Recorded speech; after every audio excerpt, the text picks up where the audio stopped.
they don't have that in that male, it ain't going to work. I mean, because it's going to be something that's going to pop up, and you got to know how. To me, and I said this before, and Shauna has heard me say this: when you have, if you can handle really the bad stuff and whatnot, then the relationship is going to last. If you can handle the bad stuff. Oh God, like you, baby Jesus, right now. Oh my God. Listen. That is the thing. People love conditionally. They do not love unconditionally anymore. This instant gratification and I just want to feel good vibes and feel happy. I want good vibes, positive energy. That's fine. That's within you. If you control your energy, you can control that. But people starting to use this as an excuse not to be good in a relationship, or only like the relationship and love the relationship when it's good. And I'm just like, hold on. People go through problems. You can't love me when everything's good, and then we get one hiccup and you're like, oh, it's over. Oh, I have to take a break. I had to quit. I need some time to myself. That's the famous phrase. What time do you need? There's no space, no time that you need that we just couldn't have a conversation and move on past it and be good the next day, or work through it. So literally that's what's going on in my life right now. Men, for me, aren't loyal, strong, and they don't understand unconditional love, and loyalty is more conditional. And for me, I ain't finna deal with nobody. That's why I am still one of the main reasons I am still single today is because people on this good vibe things, and half of their ass ain't really on that wave, and they don't know nothing but no good vibes, but they speaking that because they're making excuses for not wanting to put the best foot forward in a relationship. And if they're cowards, or if they're people that know they run, they use it as an excuse. Oh, we were doing so good. No, don't worry about it, sweetheart. So I just be like, Star, let me just say this. Next week, and I sent you the text prior to us coming on. Okay. We are doing the Dating in Atlanta episode. I already have 3 guests lined up, and I have a whole lot to say about it, including your assessment. And I'm gonna be dropping some jewels. I'm not gonna only be dropping some jewels, but I'm also gonna be breaking a little bit of the G code in this episode. I love when you do that. I'll break it too. Because I'm gonna tell you all. I haven't sent you the link to see the film, right? No. Okay, because I sent it to the 3 other guests that will be joining in on the podcast this week. Is 2 women and a guy.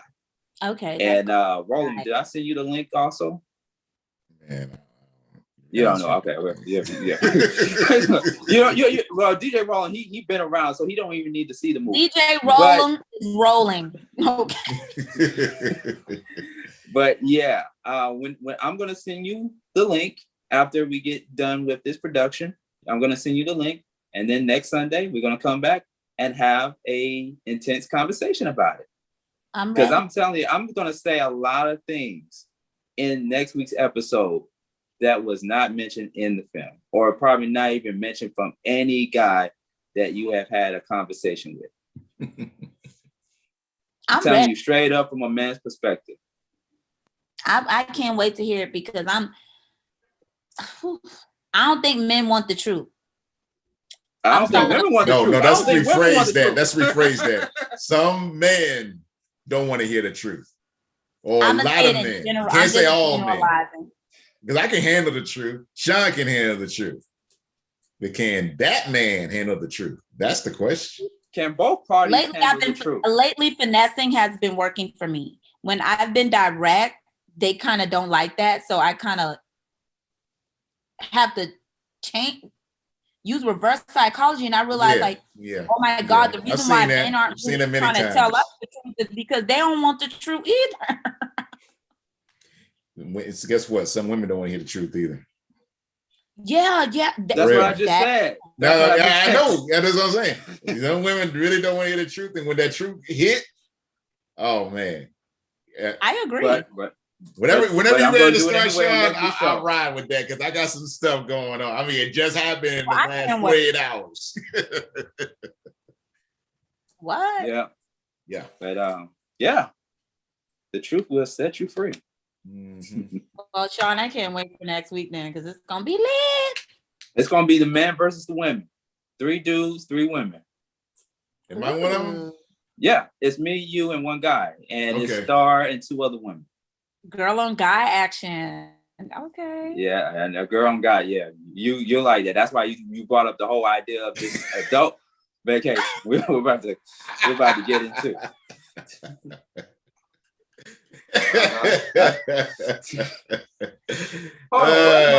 Still thinking about that adult trip. Well, Sean brought it up. Why he's sitting there trying to You brought it up. I just asked the question. I just asked, what does this adult vacation mean? What does this mean? No, you said you need to go on a vacation. I said we need to go on an adult vacation. Yeah, you added the adult in there. I was like, what? But you brought up vacation. Stop. Let me tell you this. It's just my opinion. It's just my opinion. It's just my opinion. If I'm single and I'm part of a group, and it's going to be at least a matching amount of females. If it was more females than men and whatnot, usually if I want to either be matching or more females than men. If I was doing that, that's number one. Number two. Hold on. No, I'm just telling you about me. By the way, we're live streaming on YouTube, ladies and gentlemen. The Beat Break Morning Show, the Beat Break Podcast. We're about to get started in a few moments. Can I still say it or should I hold it? If it's something that's meant for the live taping, then hold it. Hold it. Hold it. Don't bust it yet, bro. Don't bust it yet. Doing them uneven, them odd numbers.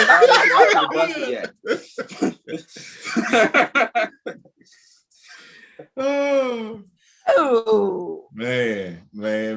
Hold that thought. Don't get me started, man. Don't get me started. I want to get you started, honey, because I need to hear this. He got his criteria. I just know where I've been, what I've seen. I know there's more I need to see because I'm willing to listen and whatnot.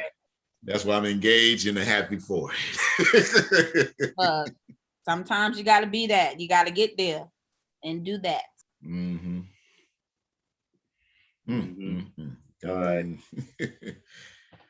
That's why people want to add me into these daggone groups all over the daggone place because they like how I think.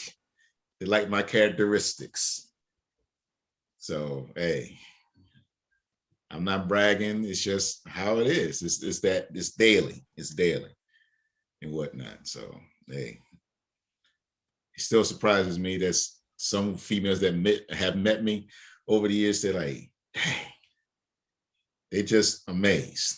I'm like, it's what I grew up around, you know? Look. I know we all have our experiences and our stories and stuff. I got some great. Woo. I'm just glad a lot of the experiences is just me hearing, being a listening ear, because I'm like, really? Okay. Lucky all right. You. Say it again.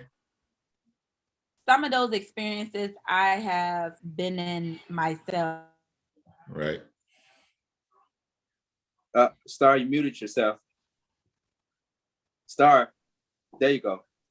Oh, you hear me? Yeah. So some of my experiences, right? I've been in it. Like for the probably lather of my late teens and all of my 20s, I've been in love triangles.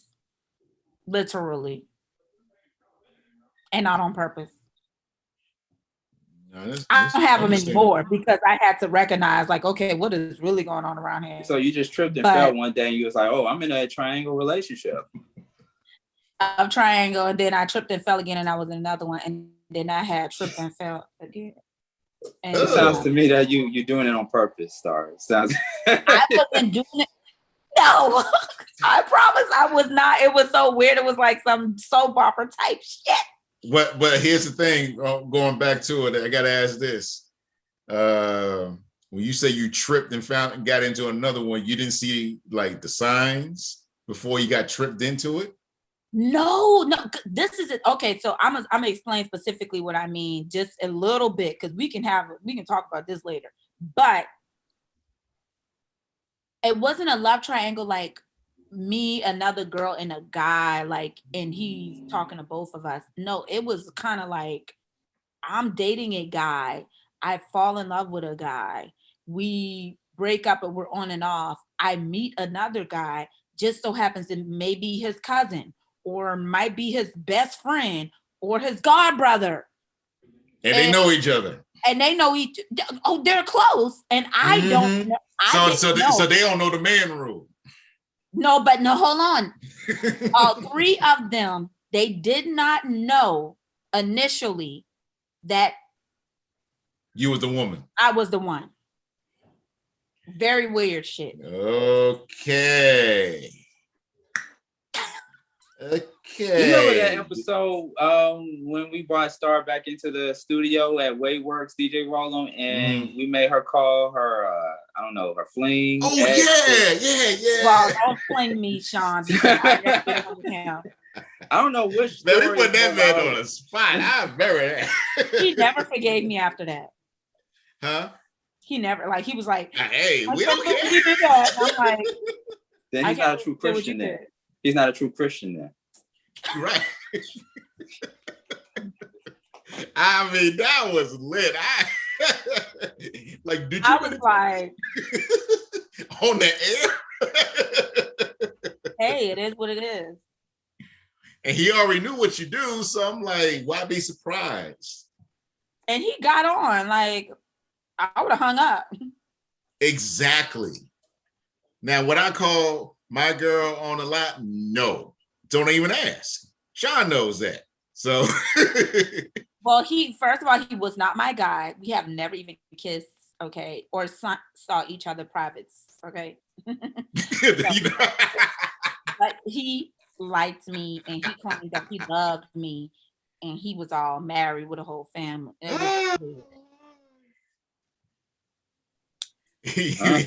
Y'all ain't together, and y'all ain't see each other. I gotta make that clear. Look, I hadn't even seen his private parts. Okay, so there's no reason for us to even go there. It was not a fling. It was not a thing. Sean. All right, let's do it. All right, do it. Here we go. Stand by. Where's my recorder at? Lord, this is. Ooh, oh boy. Let's see. Okay. Roland, you there? Yeah, I'm here. Okay, just making sure. Hang tight. I gotta get messages. Okay.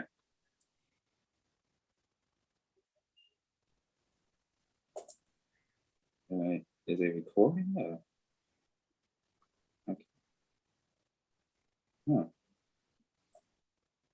want to make sure we're recording good. I guess we're recording. I just want to make sure we're good on our end.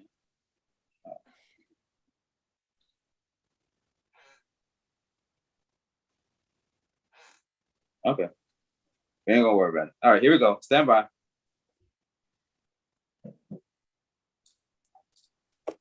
Coming to you in 10, 8, 7, 6, 5, 4, 2, 1.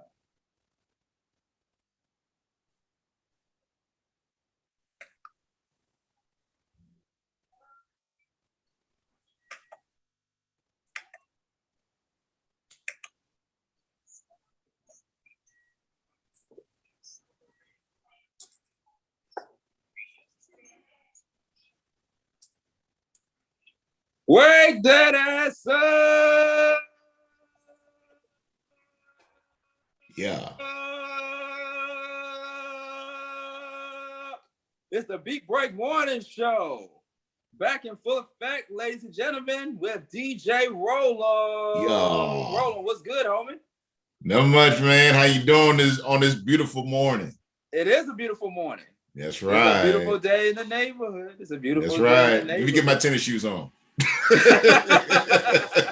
Go ahead and get your tennis shoes on, man. With that big ass smile you got on your face, man. That's right. Oh man, I'm enjoying the off the air conversations that we be having before we actually go live with our listeners, man. I actually have a big ass smile on my face too, because we also have the lovely and talented Star Kells on the Big Break Morning Show. Good morning. Good morning, my loves. Good. You glowing over there. I love it when women come on our show, DJ Rollum, and they just happen to have this amazing glow of themselves. Yes, I really agree. Yeah. How you doing, Star? Good morning. From within. You said it comes from within?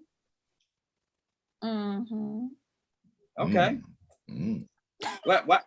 Why are you being shy? You've been a little bit shy about it this morning. I like to be a little battered. You know, that's how I get the men to notice me. You got to be a little timid when you first meet them or come off. So I know men are going to be listening. So I just want to get my softer side as I come through. And then my representative will disappear in about 10 minutes. No. See, you can't bring that soft. You can't bring that soft side here on the morning show. No. But I have a feeling that soft side is going to transition later on in the program. Hell yes. Yeah. Hell yes. Yeah to the yeah. Man, we got a great show this morning. We do, DJ Rollum. Yes. It's good to be back. You know, took a little bit of a hiatus because we were celebrating the Juneteenth part 2.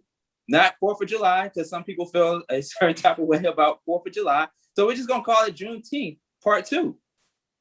You're calling it Frederick Douglass Day. Because I mean, he said a lot on that day. Yeah. Right. Hey, that's not a bad idea. Yeah. Frederick Douglass Day. Right. July 4th. Right. That is DJ Rollum's proclamation. Yeah. As of July 2021. Mm-hmm.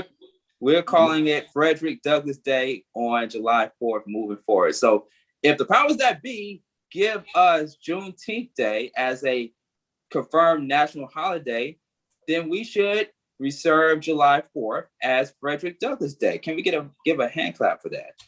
Yeah. Reason why I say that, because my father is always a reader. And he sent me an entire article from the Baltimore Sun. And basically why I say Frederick Douglass Day is that Frederick Douglass was basically, in a nutshell, basically broke down about what has happened on Independence Day for the nation. So with the nation being at that time, it was free from the British.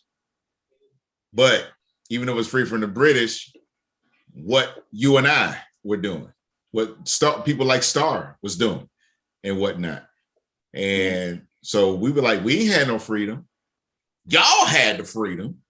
We didn't. We were still, preserving food for y'all and going fields and having y'all babies and all that stuff. And Frederick Douglass put that in the article way back then about it. So that was the most popular article that was put out and everything. And that's why I said, shoot, before actually Martin Luther King had his national holiday back in the 80s and whatnot, and Arizona had to be the last state to actually acknowledge it. And I don't even think they acknowledged it to like maybe 86 or 87 and whatnot. Wow. And the reason why I remember that is because I remember when I first came visiting in 85, that I still had communication with my old school, being, pet pals, blah, blah, blah. And found out that Arizona just passed it in 86 or 87 because they were the last state to pass for Martin Luther King Day because they didn't believe in it or whatever the case may be from back then. Yeah. So Frederick Douglass to me should be, it's like how we have our Juneteenth. They have their 4th. We have Frederick Douglass. Yeah. That's how I see it. Okay. I'm with it. Star? I fucks with that. Yeah. Okay. Star says she fuck with that. Cool. Yeah. All right. that's a African history moment coming from DJ Roland. There you go. Yes, indeed, ladies and gentlemen, the Beat Break Morning Show. Don't forget to follow us at Beat Break Radio on all your social media. Twitter, Facebook, Instagram at Beat Break Radio. We are also on beatbreakradiofm.com live 24/7. So check us out there, as well as on thinkingoutloudnetwork.com. Make sure you download the Podcast FM app, ladies and gentlemen. Our numbers are still growing, going strong. And we encourage everybody to go even more digital by downloading the Podcast FM app to your mobile device. All the information is on beatbreakradiofm.com. You can get it from Google Play, the App Store, and ladies and gentlemen, can't forget Alexa, by the way. Mm-hmm. Yep. Tell Alexa you want Beat Break 87 FM and Reach One Network, so you can listen to all the great shows on there, including the G-Wave Radio Show and our show, the Beat Break Morning Show. All you have to do is just tell Alexa that. Tell Alexa that. Go. Yeah. Cuss her out if she's not acting right. Let me stop. No, don't do it. Don't do it. Well, you do that, and she definitely ain't gonna act right. Yeah, beat the ass. Oh my goodness. All right, ladies and gentlemen, very important show. I think this is going to be one of the most important shows out of all the shows. I mean, every show, DJ Roland, we have done from 2010 all the way up to now has been very important. Mm-hmm. But we got to take some folks to school. Class is always in session, but the same people that always sat in the back need to sit in the front for this particular episode. They're going to learn today, like my man Kevin Hart said. They're going to learn today.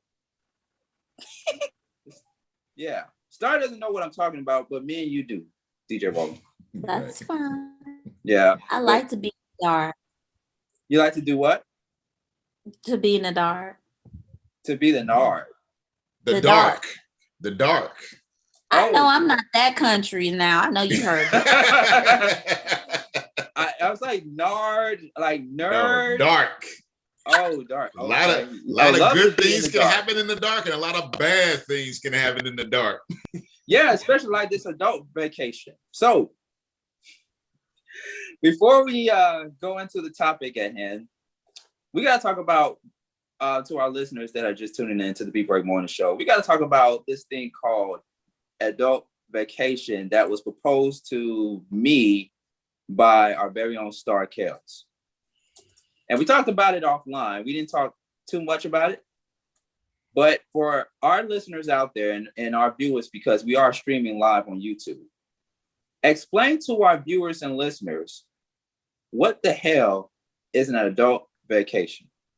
I think it's kind of self-explanatory by the way that it sounds, but just for clarity purposes, break that down to us.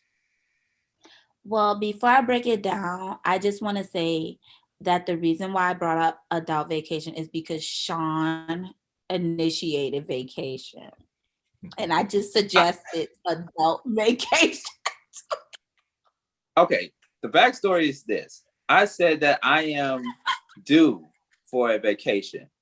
Star comes behind me and says, we need to have an adult vacation. And I was like, adult vacation? What do you mean? Because we're so used to saying vacation, getaway, but we didn't add the adult to it. Oh, yes. Okay. Yeah. So, Thank you for clearing that up, Sean. I think I did before we went live, Star.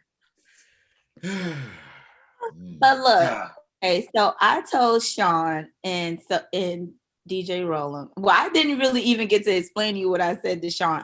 But adult vacation is, first of all, no kids. That's number one. No kids allowed. No kids allowed, right? Okay. You're going to be doing adult shit. You're going to be doing shit that you probably won't do with your kids. Listen to trap music. Drink a little more. Stop right there. Stop right there. No, I got to stop you right there. You need to take that out because a lot of parents listen to damn trap music with their kids all the damn time. Well, I don't know that. See, I have a half in my community. Half of us don't. I don't do it with my child. Half of my community doesn't, and half of them does. So I preach that to the damn world because they don't do that. Oh wow! But, I mean, all them damn videos I see on between Facebook and Instagram, and they doing the TikTok is probably the king of it.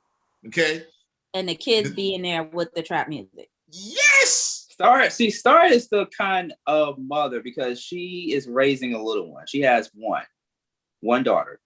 Star is the type of person who will turn up a Disney radio in the car with her daughter. But when her daughter is out of the car, it's turned up to 21 Savage. Yeah, 21 Savage. Yeah. Lil Baby.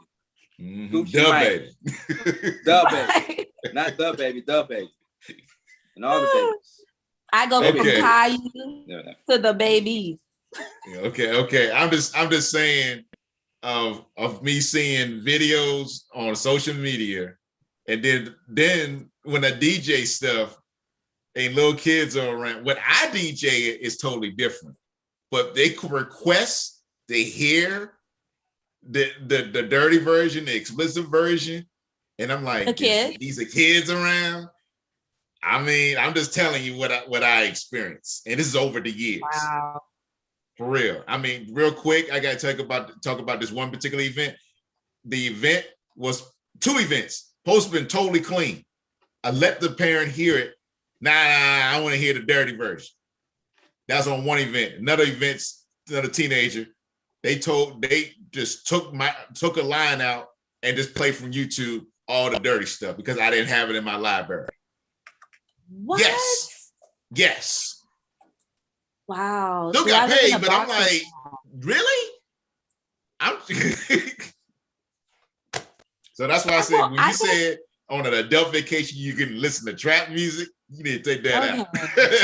Okay, I'll take that out because I'm not in that. I'm total mommy, censored mommy mode. Okay, so I guess I'll take that out. Thank you. So I was gonna say a little more drinking and partaking in things, maybe some of the drugs, to each his own. I ain't doing it, but it's a adult vacation. Let people live how they want to live. Okay. Definitely co-ed. There's no rules. If you want to bring your couple, just know that you're gonna be mixed up with some singles. Okay. Also partaking in a little fucking. Because I told Sean, I said Sonia Roy Oaks. He said, "You mean fucking?" So I gotta talk about that part. What? Do you have a concern, DJ Roll? Yes, I do, because when you have an adult vacation, either I wouldn't want to be with a bunch of singles when I'm with my lady.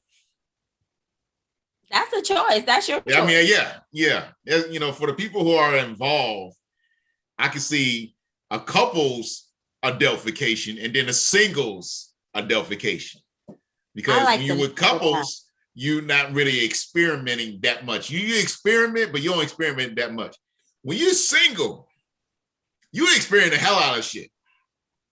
That's why the couples need to be there so they can get a little excited by the experiment. I don't want to see all that. Doing, and then they go and do some things. I don't want to see all that. I don't want to say, I'm just using an example. I don't want to see Sean and his lady doing their thing and I got my wife. I don't want that. They might not be doing their thing in front of y'all, but I ain't saying that. I could just tell something's going to happen. I don't even want to get the clue what they're going to do. The bottom line is this: this adult vacation is not meant for someone like a DJ Roller. He don't need to even be a part of it. No. Wait. Hold on. Not particularly him, but him, the kind of him. They ain't welcome. Okay, so he can be a part of it as the DJ. Like, cool. Say if there's a mini concert or something where we get in turn up at a club or at a venue or whatever, DJ Roland can be that dude where he's just playing house music, trap music, whatever kind of song, whatever and kind of dirty genre. music in front of kids.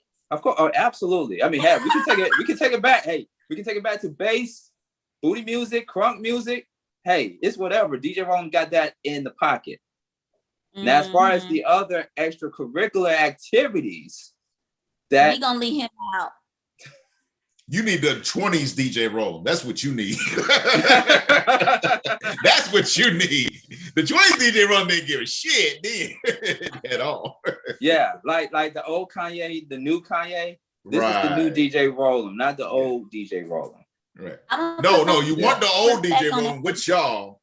The new DJ Roland you don't want with y'all. That's what you don't want. Yeah. I Yeah. want you to DJ. Say what?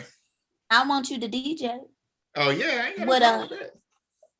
I ain't got But no problem. all that other stuff, we just gonna leave that on to the Yeah, people that want yeah, to to do that. Yeah. Okay. I seen too much shit going on, man. I've seen it. Someone that dealt with it. I just don't want to. Nah, I don't need to see all that. Nah, I like that. That's a maturity level. You know, you don't want to put yourself in a situation that can put you in a situation. Yeah. I'm trying to get in some situation. I ain't trying to be in no Will Smith situation. He ain't trying to be in no entanglement. You trying to be in no entanglement? No entanglement here, ladies and gentlemen. Yeah. Yeah. All right. So I'm all for an adult vacation. Now that Star broke it down proper, like I am down for one. That's a hand clap right there. Also, Star is so excited now. Yeah, right. I know my ex and I were still together. Those would be the kind of events that she wouldn't mind partaking into. But I like not now for the other exes, I don't think so. Oh, so it's a certain ex or exes, certain ex or exes. Well, no, it's two exes. Two exes that wouldn't mind. Okay. Well, matter of fact, let me take 3 exes. I'm sorry. 3 exes. How many of those exes, man? Because you see my eyes, right? I'm like, okay, you went from 1 to 3. Listen, I forgot I attract free-spirited women. I do. I bet you do, Sean. Yeah, you know. I bet you do attract the free. You had to put emphasis on that, didn't you, Star? Wow, man. A lot been going on outside of adult vacation, and this is probably why I need an adult vacation. A lot of stuff been going on. You know, Phylicia Rashad getting dragged in the mud left and right for her alleged, air quotes, alleged support of Bill Cosby's release from prison. I said this to a co-worker of mine. I said Bill Cosby is the new OJ. To some extent, he is. As long as he don't write a book talking about how I did it and got away with it. Somebody's gonna write for Bill Cosby because Bill Cosby ain't gonna have enough memory for that, man. I'm just sorry. I'm just being real. Yeah. I wonder who is it gonna be forwarded by? OJ himself? Probably. Forwarded by OJ Simpson. I have to say this about Phylicia. I have to say this about Phylicia Rashad because here's the thing. Yeah, man. I gotta say this. I gotta say this. And Stephanie Mills was on a picture saying this. I saw that. Okay, yeah, because it's the truth. What did she say? What did she say for our listeners that do not know? Basically, this is what happened. You know, Phylicia Rashad's. You know, basically back to what you were saying about, you know, I don't have the quote, but basically saying I'm glad he's out and everything, and she didn't really talk about the people who he affected by him being in jail. Kind of these something else, but I want to focus on what I was thinking. Anyway, so basically, vacation. You thinking about that? No, I ain't thinking about no vacation. I'm thinking about females back in the day. I'm like, did y'all look like a Phylicia Rashad? Did you look like an attractive white person and whatnot? And I'm like, Bill Cosby got you drunk? I mean, I'm like, not to make fun of them, it's like when you had a celebrity status like a Bill Cosby, I mean, you went, to me, in my opinion, it's not like it's no one that, you know, God that makes beauty all over the place. And then sometimes I kind of be contradictory about that statement. But you had a high level, and you getting really low standards in who you sleeping with or potentially sleeping with.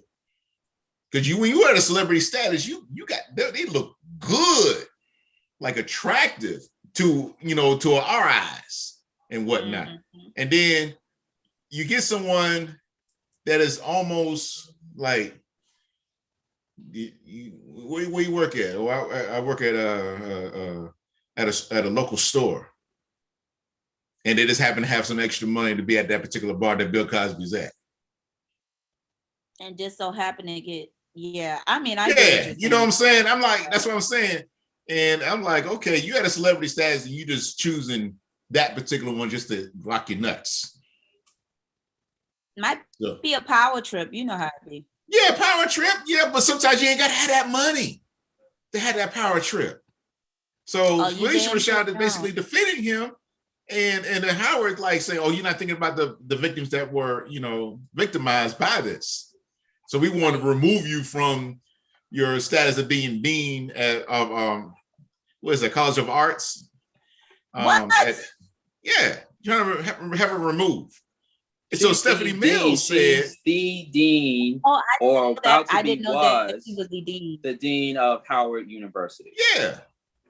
And I'm like, okay, Stephanie Mills said, okay, so all that money that was donated to y'all during that time when she was announced being a dean, you want to get that money back? Stephanie said she pretty much challenged Howard University to give that money back to Bill Cosby. Because she feels like, okay, if you coming at Phylicia Rashad, then take that money that Bill Cosby has gave to you and other HBCUs, take that money back, give it back to Bill Cosby. Yeah, facts.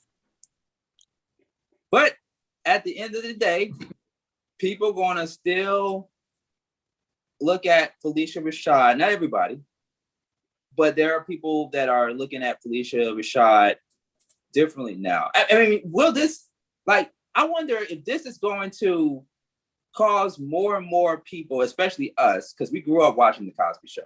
Right. Is this going to even push us back further from watching The Cosby Show even more? No, I need to go look at some episodes right now. I'm like this. I'm like this. This is just to our Caucasian viewers and whatnot. This is not a white or black thing. It's just how the system works and whatnot.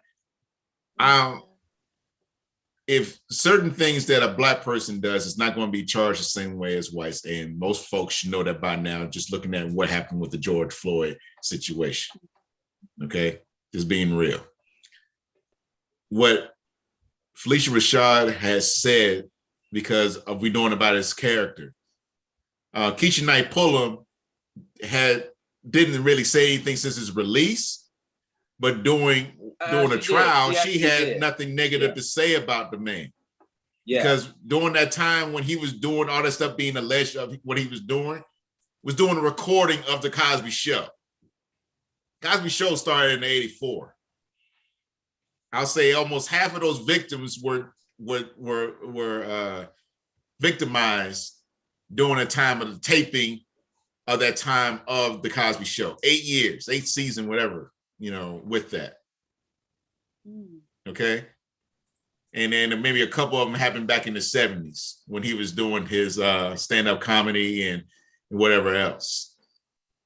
So it is what it is. I mean, I'm not, let's say this. I'm not for taking advantage of women, never was, never will be, and whatnot. But then to me, and I mean, I'm not a woman, and Star, you can probably definitely say something after this. Why would you wait 30 years 20 plus years to say something that a man did. You worry about your reputation, worrying about his reputation. He's being represented as the father of America. All these great things. This happened. This hurt your integrity. This hurt your insides that somebody took advantage of you. You didn't have enough nerve to say something during the high point of this man's life before he even turned 80 or even 70. You didn't say nothing all these years that some man took advantage of you. Do you? If Joe down the street, excuse me, if Joe took you down the street, took advantage of you, oh yeah, you'll go after him. But if it's a celebrity status and whatnot, you don't say nothing because you're afraid that you're going to get some money to keep your mouth shut and whatnot. If something really hurted you, that your temple should be taken care of, should be protected at all times, no matter who did it.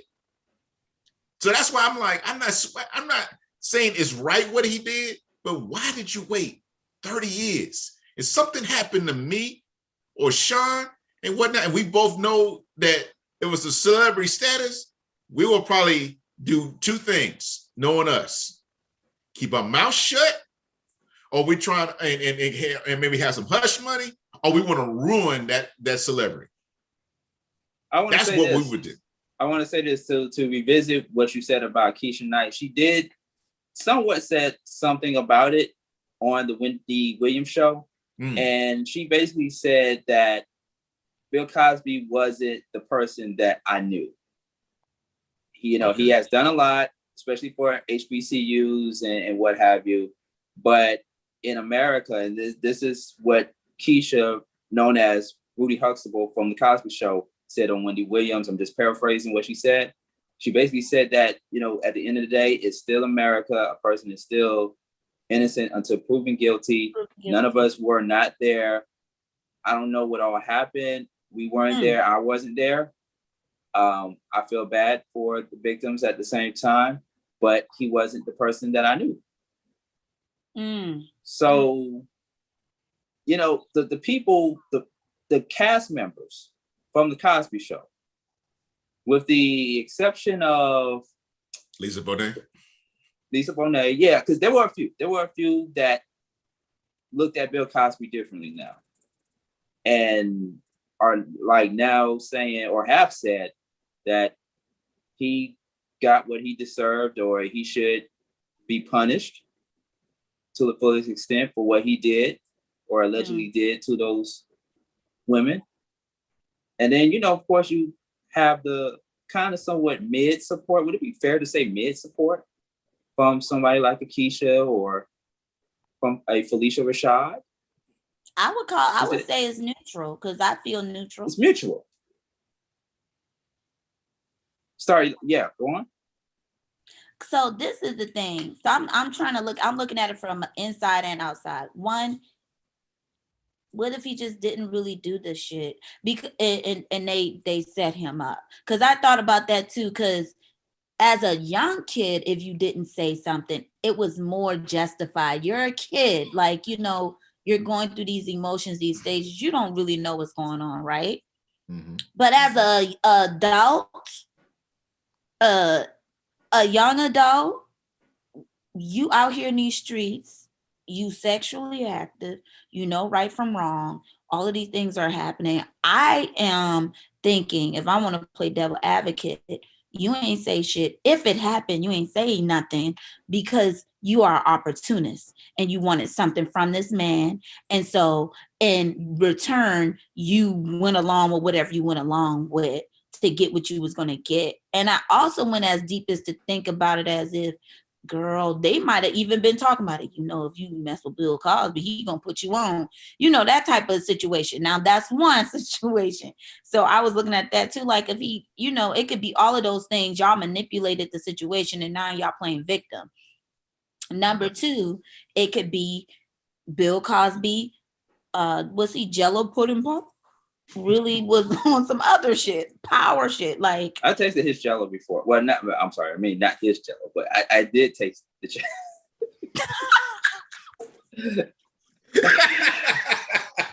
I'm sorry, that didn't come out right. I'm sorry. Sorry, y'all. Sean Garvey never tasted Bill Cosby's Jello, but I have tasted Jello.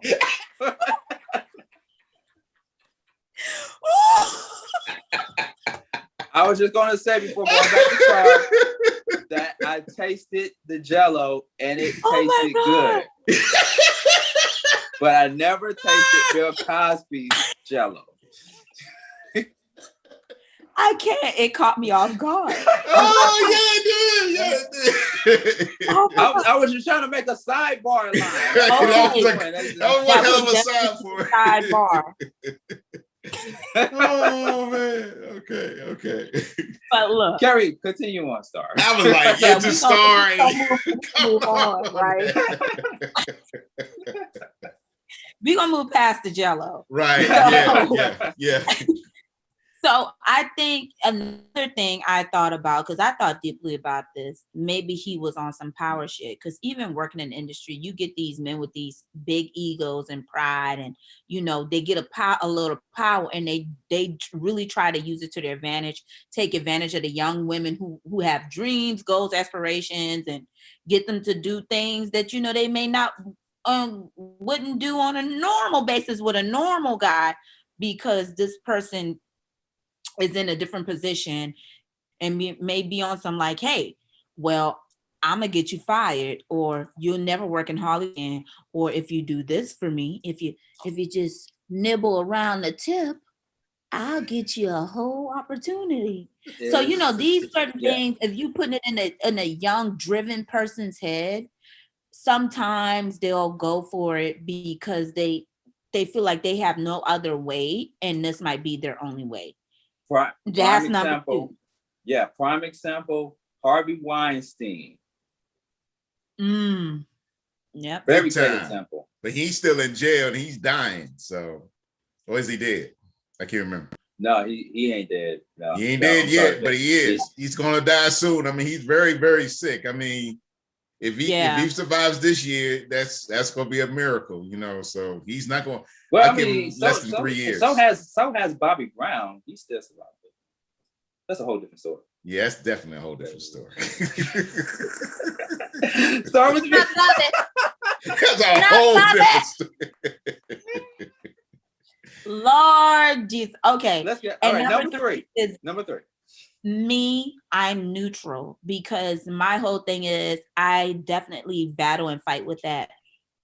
First of all, if me thinking as a woman and being a woman and being victimized or abused, there's no time limit on it, because sometimes we don't know how to speak out about it, and it might take 10, 15 years to speak out about it. Keep on going with those 10 to 15, 20, 30. 20, 30. Well, then that's where it starts. That's when I start being neutral, because I'm like, okay, at this point, and then now all of y'all like, okay, so it's gray areas there for me. So that's why I am so neutral. Another thing for me, I will say this: no, everybody needs, definitely, if you went through something, it needs to be addressed. I'm not downplaying nothing at all. But if, and in fact that did happen, for someone to wait so long and then so many of them to come out like that, and the storyline was so exact.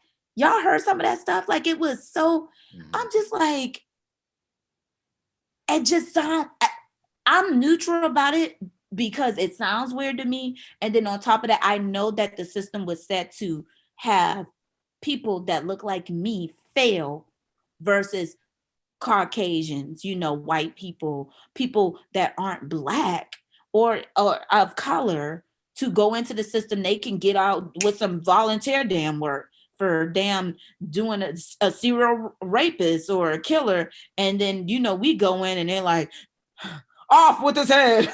Like, you don't even get it. Right. So for me, I said I'm neutral. And when Phylicia Rashad, kind of went out there and said, hey, I'm glad he's out. First of all, that's her friend.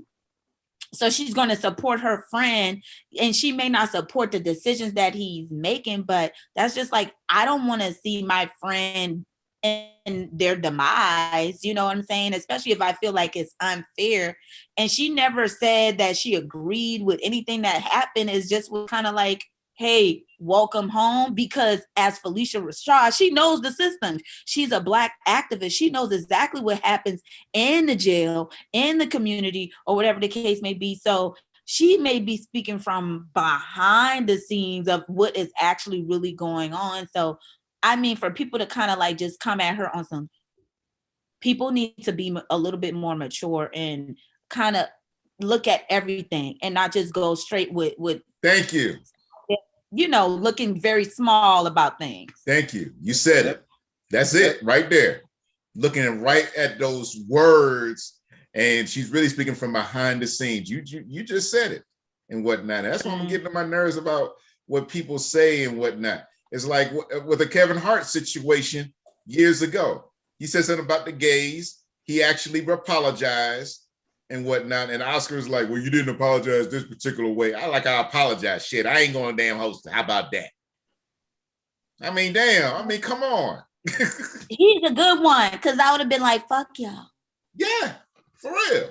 Fuck y'all. Since then, I don't even think they even had a host. The Oscars, they ain't had a host. And I think because of COVID hit and whatnot, are they planning on having a host again? Because he was really the last one they supposed to have, and I don't remember having them or hearing any advertisement about having a particular host. They're probably going to have another host. Right now. Yeah, they're going to have another host. You know, right now the Oscars, they just like, hey, let's just pick anybody. It can be somebody that they had that female comedian. It's funny you said that, Star, because I'm thinking like, okay, maybe they would call Amanda Seales.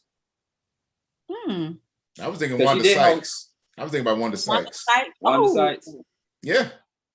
Yeah. That'd be a great one. Yeah. Yeah. But see, yeah, but like I said, Oscars just at a point where they would pick anybody. That's why I said Amanda Seales. Yeah, they real dry thirst out here in these streets. Dry thirst. Shout out to Amanda Seales. She did a job at the BET Awards a couple of years ago.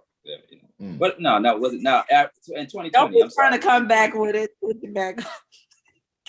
I got something to say about the BET Awards in just a few moments, but I want to piggyback on what DJ Rollins said and what you just said, Star, because both of you all made some very important points in the grand scheme of things surrounding Phylicia Rashad and Bill Cosby. All right, so I want you guys to think about the world that we're living in right now. It's 2021.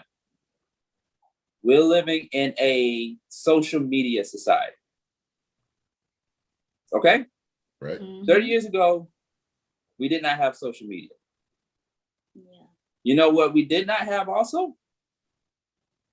Internet. We didn't.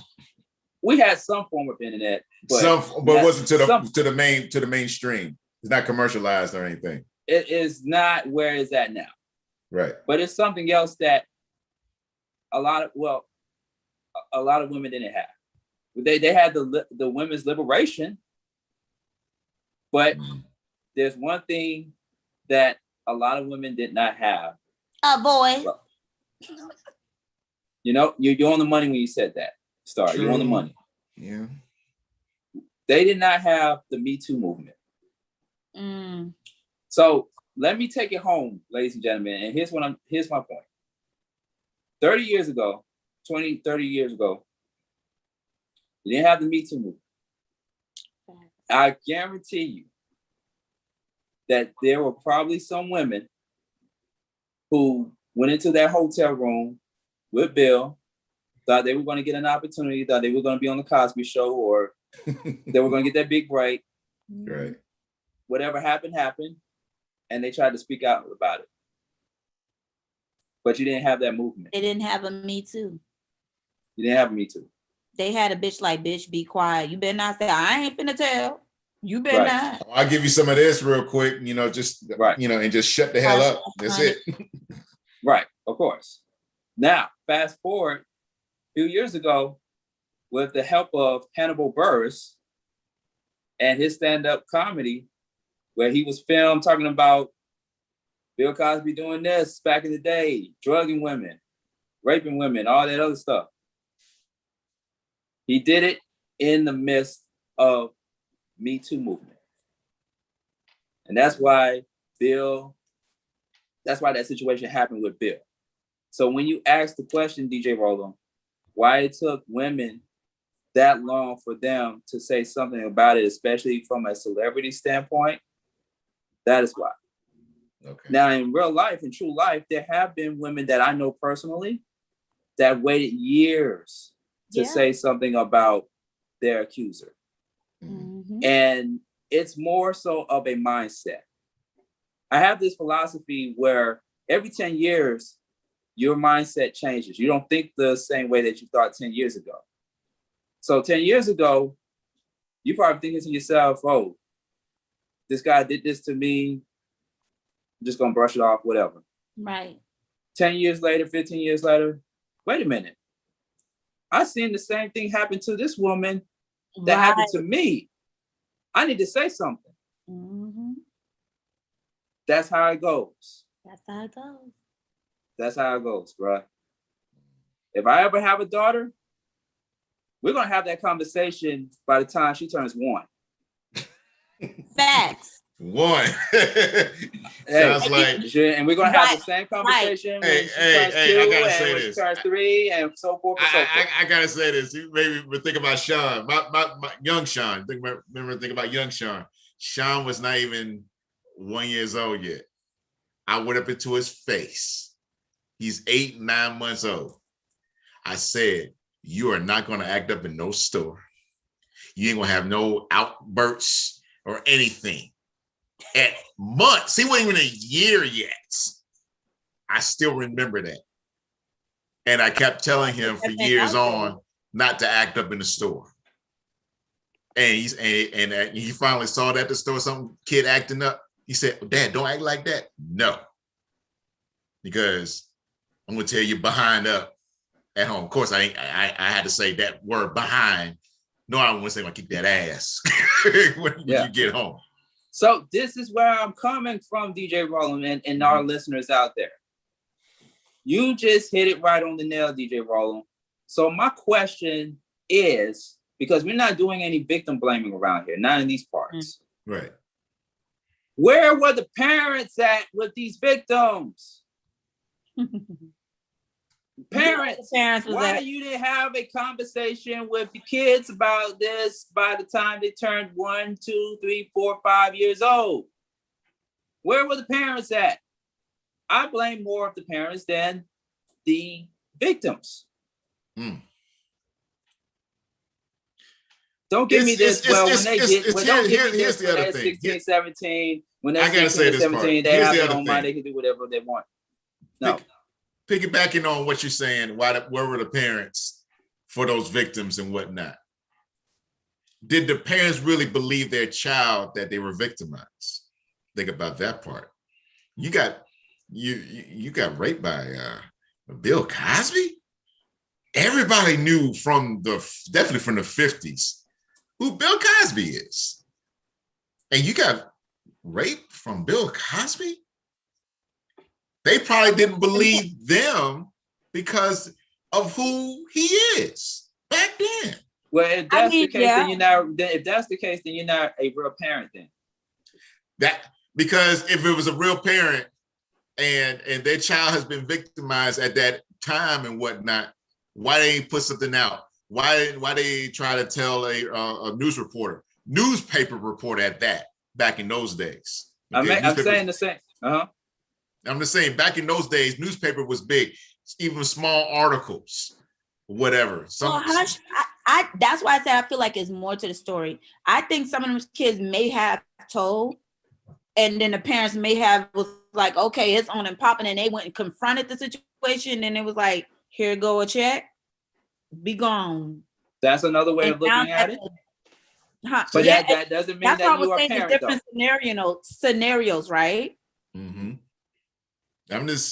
Because that was big back then. Even sometimes to get you a break, they either break you or hurt you as a reporter. to be reporting on a celebrity like a Bill Cosby at that level, because he wasn't super high until the 80s with the show, but he was still high enough because people still know him as being an activist with Dick Gregory and stuff, and then being a comedian. So he was definitely known, even back in those days when all three of us were not even born yet, not even a thought. Yeah. So, hey. Hey. Question still remains, where were the parents at? And if you was present, and like Star said, they gave you some hush money, and you took it, you took the bait, you took the check, then you need to question your parenting skills. No, they need to be in jail. Instead of y'all trying to give Bill Cosby all the damn years, your ass should be in there too, because you are an accomplice. Did they understand that? We understand that. Did they understand that? Being an accomplice to the crime, accepting the money. Yeah. You know, hey. Oh boy, this is. It just makes me furious. Just continue to talk about it, but we have to talk about it, ladies and gentlemen. Yeah. Because it's happening. Yeah. Yeah. Because there are other people at celebrity status doing what Cosby has done. So besides Weinstein. And R. Kelly. Yeah, I was going to lead into that. Been doing it for years. Years. Where was finally MJ? Kids of R. Kelly. Mr. I'ma piss on you. Like, come on. Wow. I remember seeing that video back in, what was that, 2000? I couldn't believe it. I was like, what? He still turned out to be not guilty after that first time. I was like, yeah, and then everybody still goes back to the Aaliyah days before she became the big star she was, right, and whatnot. So hey, that goes back way far. It goes, yeah. So hey, woo! All right, man. It's gonna be interesting to see how much of this story is going to develop. Switching gears, I need to play a strip club song, a strip club beat or something. Before we get into our main topic, the BET Awards. 2021 BET Awards. And I talked a little bit about it on Robert Patillo's show, People, Passion, and Politics on WALK 1380 AM in Atlanta. I produced this show, and he brought up Lil Nas X and Megan Thee Stallion, their performances at the 2021 BET Awards. And I said on air during his program that, and I'm going to play a moaning effect when I say this, that it needs to be called, moving forward, it needs to be called the 20 whatever BET Strip Club Awards. Facts. It needs to be, from now on, it needs to be called the 20 whatever BET Strip Club Awards. 20 whatever. Yeah, because he's continuing from 21. So it goes on because it's, right. Look, women are very beautiful. That's how God made it. I have no problem with that and whatnot. But when how Sean explains it, it goes back to me how P. Diddy brought in Jennifer Lopez with that dress. Yeah. Okay. That's what it goes. That's what I think about. Because, so we're blaming Jennifer Lopez and that green dress that she wore. Right. Yes, I was going to get to that. Yeah, that's a little bit of a stretch. Yeah, but because it happened years ago. But think about it because of that I'm blaming more on MTV. I think BET was trying to copy what MTV Awards would, because we know the history behind the MTV Awards. Mm-hmm. Yeah. Every year, the kissing and all the interesting stuff that happened on stage throughout the history of the MTV Music Video Awards. Yeah. Or MTV Movie Awards. Right. And I think BET was trying to copy that post Bob Johnson selling the rights of BET to a bigger company. Because think about it, DJ Rollum, when the first few BET Awards came out, how old is the BET Awards? It's 2021. The BET Awards came out in the late 90s, early 2000s? Like that, yeah. Somewhere around that, right? Close to 20 years. Close to 20 years. Mm-hmm. Yeah. We never seen anything like that on BET or on the BET Awards. We never seen anything like that. Mm-hmm. But then it's like, okay, how can we make our ratings increase even more? Sex sells. That's all is it. So here's the day, ladies and gentlemen, the BET Strip Club Awards with Cardi B, Megan Thee Stallion, DaBaby, Lil Nas X. Yeah. He's a strange. We might see Erica there. Huh? Lil Nas X. He gives me interestingly, what the fuck? Yeah. I mean, he got that controversial song out, the controversial video, and we see him on stage kissing two dudes at the same time. Well, but then Megan Thee Stallion. Do you remember when he was doing those kid books? Those kid books? Yeah. He went from, yeah. He wrote kid books. Mm-hmm. He's interesting. So you saying that an entertainer can 1 minute make children's literature or children's book, and then the next minute be a porn star? What I'm saying is,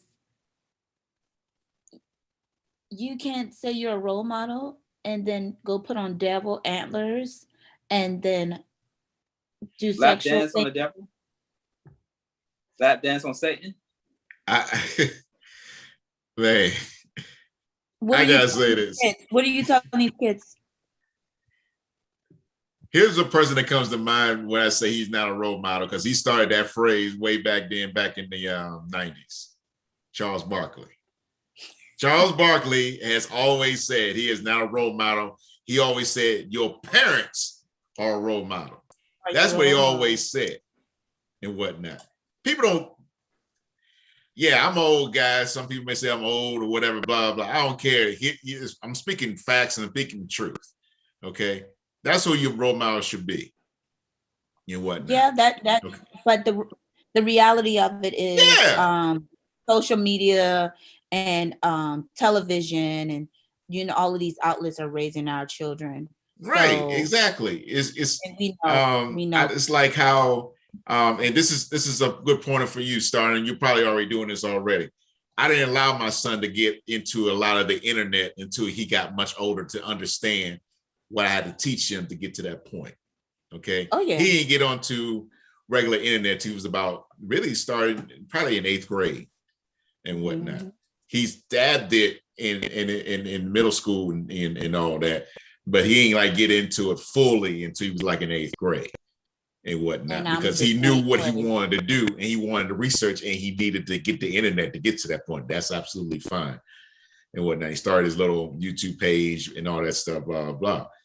But the point is, back to what you were all saying, using the internet and TV to raise the kids, and that's who they idolize, I like that and whatnot. But here's the thing too, with the internet, it's not just looking. What are you reading? What are you researching to get to a liking of what you're looking at? What are you doing in those parts? There's parts to where you want to go. And a lot of them are not doing that. That's what you have to do. You have to not only figure out visually what you want to do, you have to read of what you want to do, and you have to research of what you want to do. Me, being a DJ over 20 years, started in 92 to current. I ain't go mobile until 2009. I researched. I know what I wanted to do. I had the skills to do it, but I didn't know how to do it mobile. I'm a little lost. Now, I'm a little bit lost too, because how did we get from the BET Strip Club Awards? But I'm saying, I'm going back to what Star's saying. No, I'm going back to Star. Star, you got to start. It all starts with you. You wanted to bring up adult. But I want to understand though. I'm trying to understand too. At with But I'm saying, you idolizing someone you see on TV. Right. That's what I'm saying. They want to be like that person. What are you doing to get to do the research on those things? Exactly. That's what I'm getting at. That's what I'm saying by that. I'm sorry I got y'all off. Sorry, listeners. Because you started doing that pastor talk on y'all. Whoa. That's what I'm getting at. That's what I'm getting at. But DJ Roland brought up a good point, but it takes me back, and I hate to go back to the whole Phylicia Rashad thing, because we live in a social media society where any celebrity or any of us can be canceled at any time. Yeah. Conditional love. Yes. This is why some people say that social media is the devil. It's both good and it's both bad. Social media has created artists like Cardi B, like Megan Thee Stallion, like DaBaby and Lil Nas X, and all these new artists that are shaking their asses, showing off their asses on award shows like BET. So here we are. Thank you to social media. I wonder what's next. If we at this point right now, what the hell is next? I don't care. I don't want it. I don't want it. I don't want it. I'm gonna tell you what's next. I don't want the new generation to have it either. I'm gonna tell you what's next. This next topic. Before you go to the next topic, so here's what's next. Here's what's next. You're gonna cover the nipples like what Lil' Kim did with that dress on the American Music Awards. You're gonna have more or less than what she had on. Just cover the nipple and the areola. Because you guys cover both. You just can't cover just the nipple. You gotta cover the areola and the nipple. And then have some kind of string and just cover up the vagina and whatnot. And you're allowed to wear bathing suits so you can have to string up your ass. That's what's next on a women. Or just on a dude, they're gonna have some kind of necklace, making sure that they fit, showing the six-pack and everything, and have some kind of and wear something similar to what Prince wore in a couple of his shows back in the day with the ass out. That's what's next. That's what's next. I am show the whole thing like Janet Jackson at the halftime Super Bowl with Justin. No, they gotta cover the nipple now. They gotta cover the nipples. They gotta cover the nipple and the areola. I gotta say both. The nipple and the areola. They gotta cover both. That's what's next. Oh my goodness. I'm done. I am done. So before you're done, so you trying to tell me if you see a guy, a performer, looking good from head to toe, good beard, whatever, or no facial hair. Well, I must say, I did like Lil' Kim in that, and he got something that you like. His downstairs, his third leg is looking like damn on a regular. You gonna like saying, damn girl, you see that? I said that shit about Lil' Kim. And she was dark-skinned then too. Okay. I just being real, so I said that about but you went deep into it. It was kind of, you were rolling. I told you that's why they call him DJ Roland. DJ Roland be rolling. Okay, all right. Next topic. I gotta turn the beat down for this topic. Yeah. Y'all had me on a roll. Okay. Before we go into this topic, top of the hour, Beat Break 87 FM, WBS 87 FM Atlanta. And we're also simulcasting on Thinking Out Loud Network via BeatBreakRadioFM.com. This is the Beat Break Morning Show. Sean Garvey, DJ Roland, Star Kells on the Beat Break Morning Show. DJ Roland, where can people follow you at? Always follow me at DJ Roland. That's spelled DJROLLEM on Twitter and Instagram. DJ Roland Townsend on Facebook. So you can get a deal, and just letting you know, I just did my second baby shower, and this was pretty good. I really enjoyed it and whatnot. And I'm doing a back to school event later in July. So hey, I'm doing my thing. Yep. Nice, DJ. Star want to come. So you can't exempt her, like Star tried to exempt you from this adult vacation that we're about to I did not. He could be the DJ. We agreed to that. As long as I'm DJing, but if you're gonna do that single stuff, I just hang out, man. I just do my thing, and y'all gonna do your thing. I'm gonna walk away, take my cherry Coke or my beer, probably my beer and whatnot, and y'all gonna be on y'all merry way, all that stuff. Y'all just better not be connected to my room. That's all I gotta say. I don't want to hear nothing. See, he taking it too far. See, that's why he ain't coming to the events. Oh, he will be on the lower level of wherever we're gonna be at. We can be at the high. We can be at the higher level. There you go. Yeah. There you go. Okay, so I wanted to touch on this topic that is near and dear to me because I am an artist. Actually, I'm not just only an artist. DJ Roland is an artist. Star Chaos is an artist. We all are artists in our very unique way. And for those who are new to the Beat Break Morning Show, we've been doing this for 10 years, going on 11 years. We built this show from the ground up. If you don't know our history, we were on an AM station in Atlanta. We've been on actually 2 AM stations, small market AM stations. We've also been on Georgia State University television. We've been on so many platforms. We have won award. Well, in the spirit of things, we have won awards, but we were nominated for the ATS Hottest Entertainment Awards for multiple times. Mentioned in a few publications and magazines. Honored by a lot of people locally in Atlanta. I mean, we've created a notoriety for ourselves, Star, over the years. And so I wanted to touch on this topic because a particular podcaster reached out to me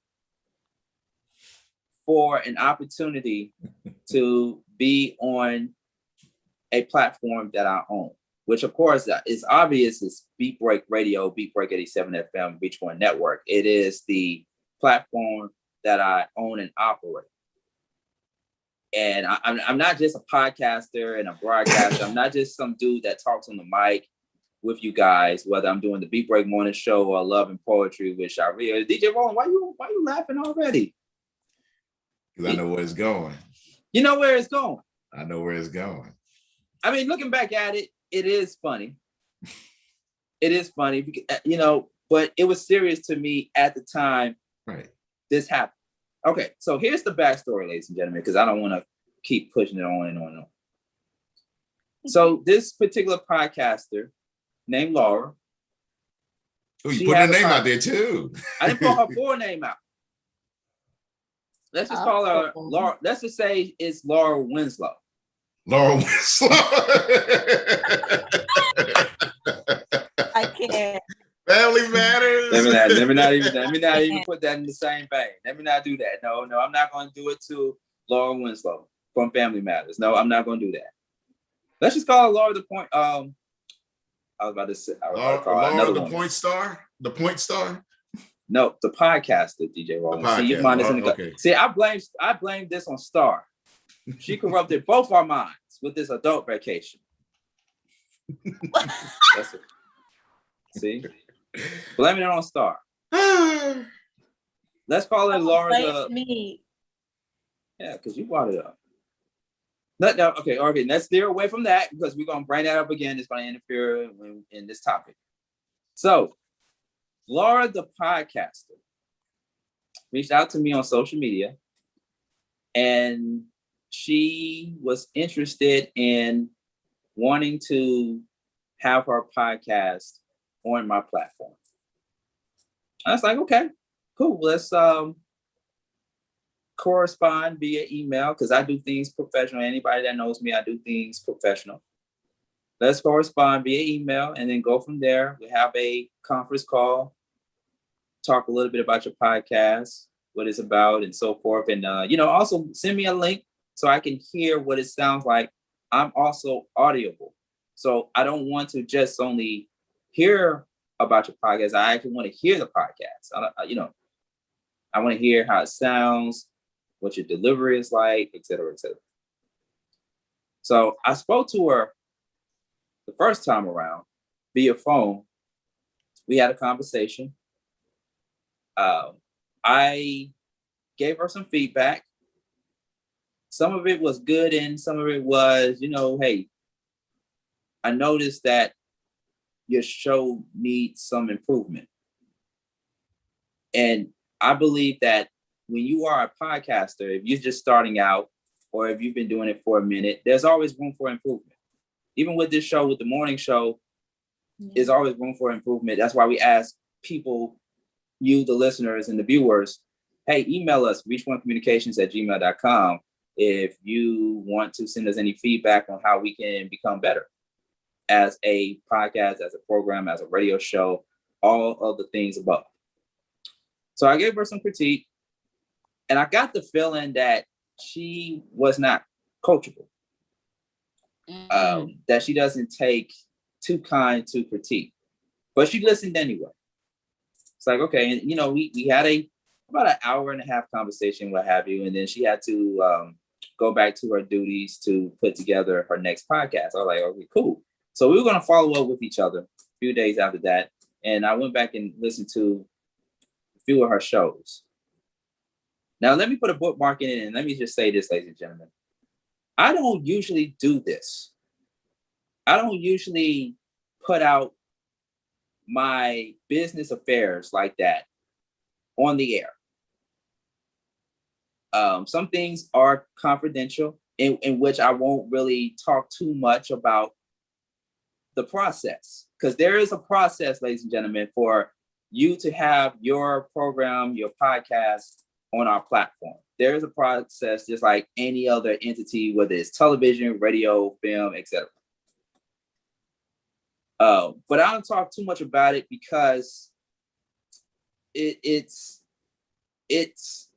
how can I put it, DJ Roland? It's sensitive to me because, once again, I'm an artist and we get these kind of feedback from people all the time about the show and the outcome of it and the other things in between. So anyway, I want to put a bookmark in that because I just want to let listeners know that it's not something that me and DJ Roland touch on a lot, but our listeners and our viewers expect us to give them full transparency because, they hear about it, right? So right. Let's go back into the book. So a few days later, I followed up with her. Water.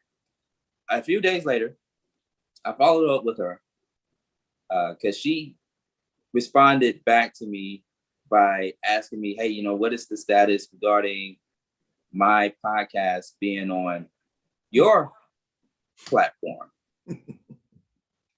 And so I said to her, Roland is laughing. I can't, because he knows the story. He knows the story. We had this off the air conversation about it, and it's funny because you're looking back at it and you're like, okay, that situation was funny now. Back then it wasn't. That's why I'm bringing it up. So I got back with her, and I told her, yeah. So I talked it over with the team, and we decided to give you one day each week to air your program. So she responded back by questioning me, just only 1 week? Like, yeah, once a week. Now, if you're wondering what her show is about, putting another bookmark in there, her show is more like a pop culture, entertainment, lifestyle type of podcast, just in simpler terms. Okay. So going back into the story, after she heard me tell her that we can only offer her one day out of the week to air her podcast on our platform, she also says to me, or asked the $1 million question. What was the $1 million question, ladies and gentlemen? The $1 million question was, how many listeners do you have? And I gave her a number. And, I had to keep her in mind that it is a internet radio platform and what have you. So we're always growing constantly. We're far away from where we were in the past, believe it or not, ladies and gentlemen. But of course, like I said, with entities like this, there's always room for improvement. But we're not doing bad, just as a side note. So she came to her own assessment by telling me, well, let's revisit this conversation when you are on a bigger platform. She also then goes to say that she goes on to brag, ladies and gentlemen. Matter of fact, let me say this. She goes on to brag about how many numbers she gets from her listens on her podcast. So this woman swears to me up and down that she gets millions of listeners from this particular part of the world to this particular part of the world and on these multiple platforms and all that other stuff. Now, Millions. DJ Rollin is about to laugh his ass off when I say this because he knows where I'm going with this also. So after the young lady, Laura the podcaster, brags to me about the number of people that listen to her show, I asked her to do one simple thing for me. Do you know what that is, ladies and gentlemen, students in the classroom? What is it? Damn it! Only one simple thing, Star. I told her to send me receipts. What's that phrase from that movie? Show me the money. Cuba Gooding Jr., Jerry Maguire, show me the money. Show me the damn money. Show me the receipts of what you telling me, of how many people listen to your show. I want to see receipts of people listening to your podcast. Was she flexing and finessing or no? She was doing everything, Star. She was doing everything.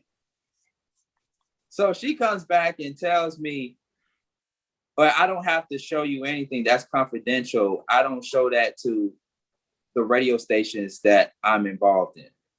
What?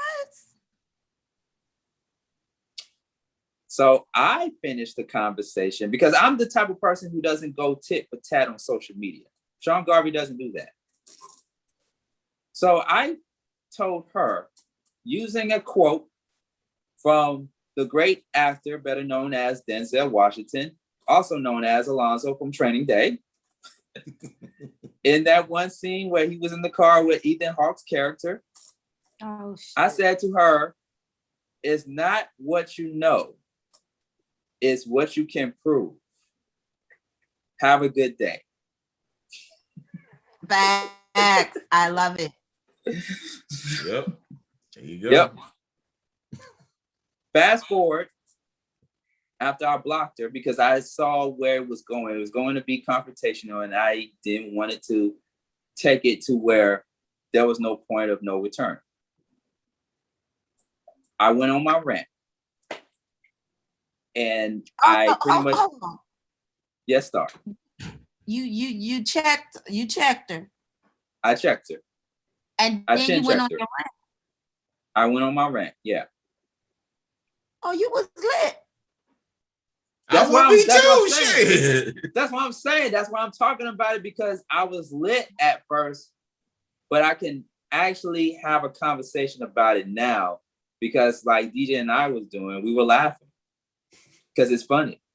But we still gotta address it, because this is a teachable moment to aspiring podcasters that are out there. Mm-hmm. Okay. Yeah. So I went on my rant via Facebook, and I simply just said this. I just simply said, if you are not a celebrity, nor if you are not investing any money into an indie media platform, do not ask us about numbers, or do not ask us how many listeners we have. I live. You better check that bitch. Oh man. I will repeat just in case you didn't catch it, because maybe it went over your head just a little bit. I said, if you are not a celebrity, meaning that if you're not well known, nor if you're not investing any money into an indie media platform, do not ask us how many listeners we have. Have a great day. Carry on. That just turned. Here's the added bonus. Here's the added bonus that Sean didn't say. You might want to going to say it. I had to say this part.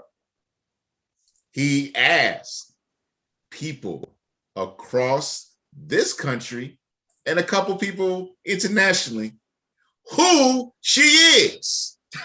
Nobody. No. To the contrary, DJ Roland. There was one person that did ask that question. Yes, it was one, because social media was lit up. My social media followers saw that and it was like, woo, woo. But that one person who asked who she was, and she was on the show a couple of weeks ago, DJ Rollo, was my first radio sister and colleague, Miss Dia. Oh, okay. From the Casual Conversation show. Okay. Nobody didn't know who she was. One person. Wow. But they didn't have to say anything at all, because it wasn't comments like, oh, I know Laura, or I know this person. Nobody know who she was. What's the whole name? He can't do that. He can't do that. He can't do that. Get petty. Get messy. I'm not going to be Get too petty. dirty. I am not going to be too dirty. Look, listeners, listen, check this out. And this is just the real truth right here. My son goes to, I'm not even going to say the name of the school, goes to a local high school. He's a senior now, and about maybe a year, about 2 years, it was definitely before the pandemic. So it's probably in his freshman year. Okay. He mentioned my DJ name to some of people at that school. They heard of me. Okay. That's an example. All right. Sean has, like he said, has been in this radio business 18 years. 18 years, been with Beat Break over 10 years and whatnot. We had our show, I had mixes. Now I had our show internationally, had my personal mixes for a couple artists internationally. Okay. So we're known. We are celebrities here and whatnot, because people know our names, know what we have been doing, blah, blah, blah. Right. If we never heard of you, you know, through the media, through something, because we're on the major platforms, you know, Twitter, Instagram, and Facebook. We're on those major platforms. And there's other ones. I just found out one from yesterday from a meeting I was at. There's some other platforms that are coming out and whatnot. And if we never heard of you, then who the hell are you? That's what I'm looking at. Why say something if we never heard of you? Okay. I personally meet DJs all the time. Millions. Say it again. I said, y'all heard her. That damn girl told y'all she got millions. She got millions of people listening to her podcast. In her head. Yes, there's a million brain cells. Yes, that's a million brain cells. You say in her head. That's a million brain cells. Brain cells and whatnot. And here's the thing, and Sean, you can definitely pick it back on this one. Since the pandemic started last year, that's when a lot of folks really started coming out on Zoom and whatever else, Skype and whatever else, to use that platform to put themselves out there. Because a lot of podcasts really started popping last year. A lot of them. And you on this podcast, unless you, like you said, Sean, at a celebrity or people investing into indie artists and whatnot, if you're not at that status, who the hell are you? Think about it. Some of the major celebrities right now have touched podcast industry. A lot of celebrities. They promote it or they don't promote it. But you may hear about it through other types of media that they're doing it. Okay. So how long has she been doing this? You know, I'm not saying for Sean to answer it. How long has she been doing this type of work? You don't get millions just like that as a podcaster and no one knows about you. The only way you can get millions is a type of video or a song or both. That's how you get million listeners within a year's time. A great person like Who's Caliber, he's an activist and whatnot, and gets you to think and whatnot. I ain't started following him to 19. He just made 1 million people on Facebook in the past month. He's been out there. So that's what it irritates me, that people keep saying that they have something and they can't prove it or are scared to prove it. And my whole thing is, shit, if you really do got it, all I got to do is go look it up. Ooh. I can look up somebody with 1 million viewers. Right.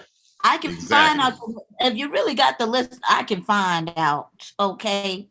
And if it's 1 million, 10% of 1 million is what? 100,000. What? 10,000? DJ Roland just said it. 100,000. 100,000 and out of 100,000, 10% of 100,000 is what? 10,000. Yes. So that means 10,000 people, if you want to do numbers, should have at least heard of you out of 1 million. Right. Out of that random pick of Sean axing or your old co-host axing, that means at least 2% out of that 10,000. Somebody should have responded that knew you. If you were on, you ain't on. And actually, I don't know her, but since you got smart with Sean, and that's my boo, you's a non-motherfucking factor. And I don't feel like talking about the bitch no more.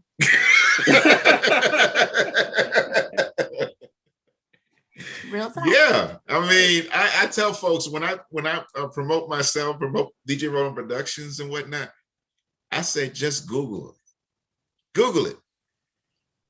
And I also put out Beat Break at all times. Google it. You'll see my name pop up. You'll definitely see Sean Garvey pop up. So when you Google a person's name and you only see maybe 1 up to 2, you ain't gonna see that with us.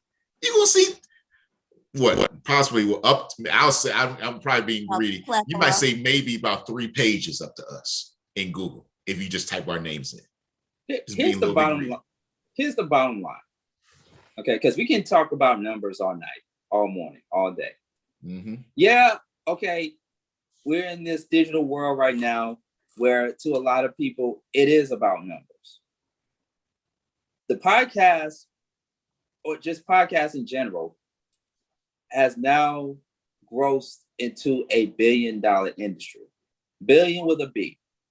Not $1 million industry, it is now $1 billion industry. You're listening to somebody who has went to the 2019 podcast movement in Orlando, Florida. Mm-hmm.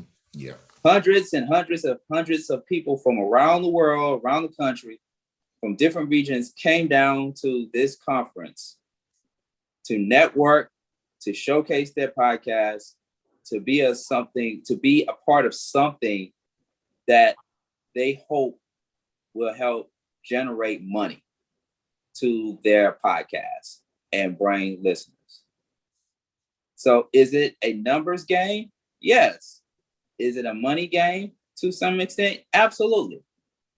But here's the thing, ladies and gentlemen, because I've been doing this for a long time. when it boils down to ego, it can make or break your podcast career.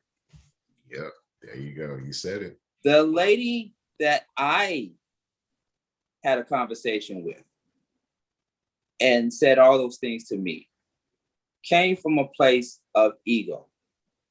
Like, look, I've listened to her podcast, like I said, several times.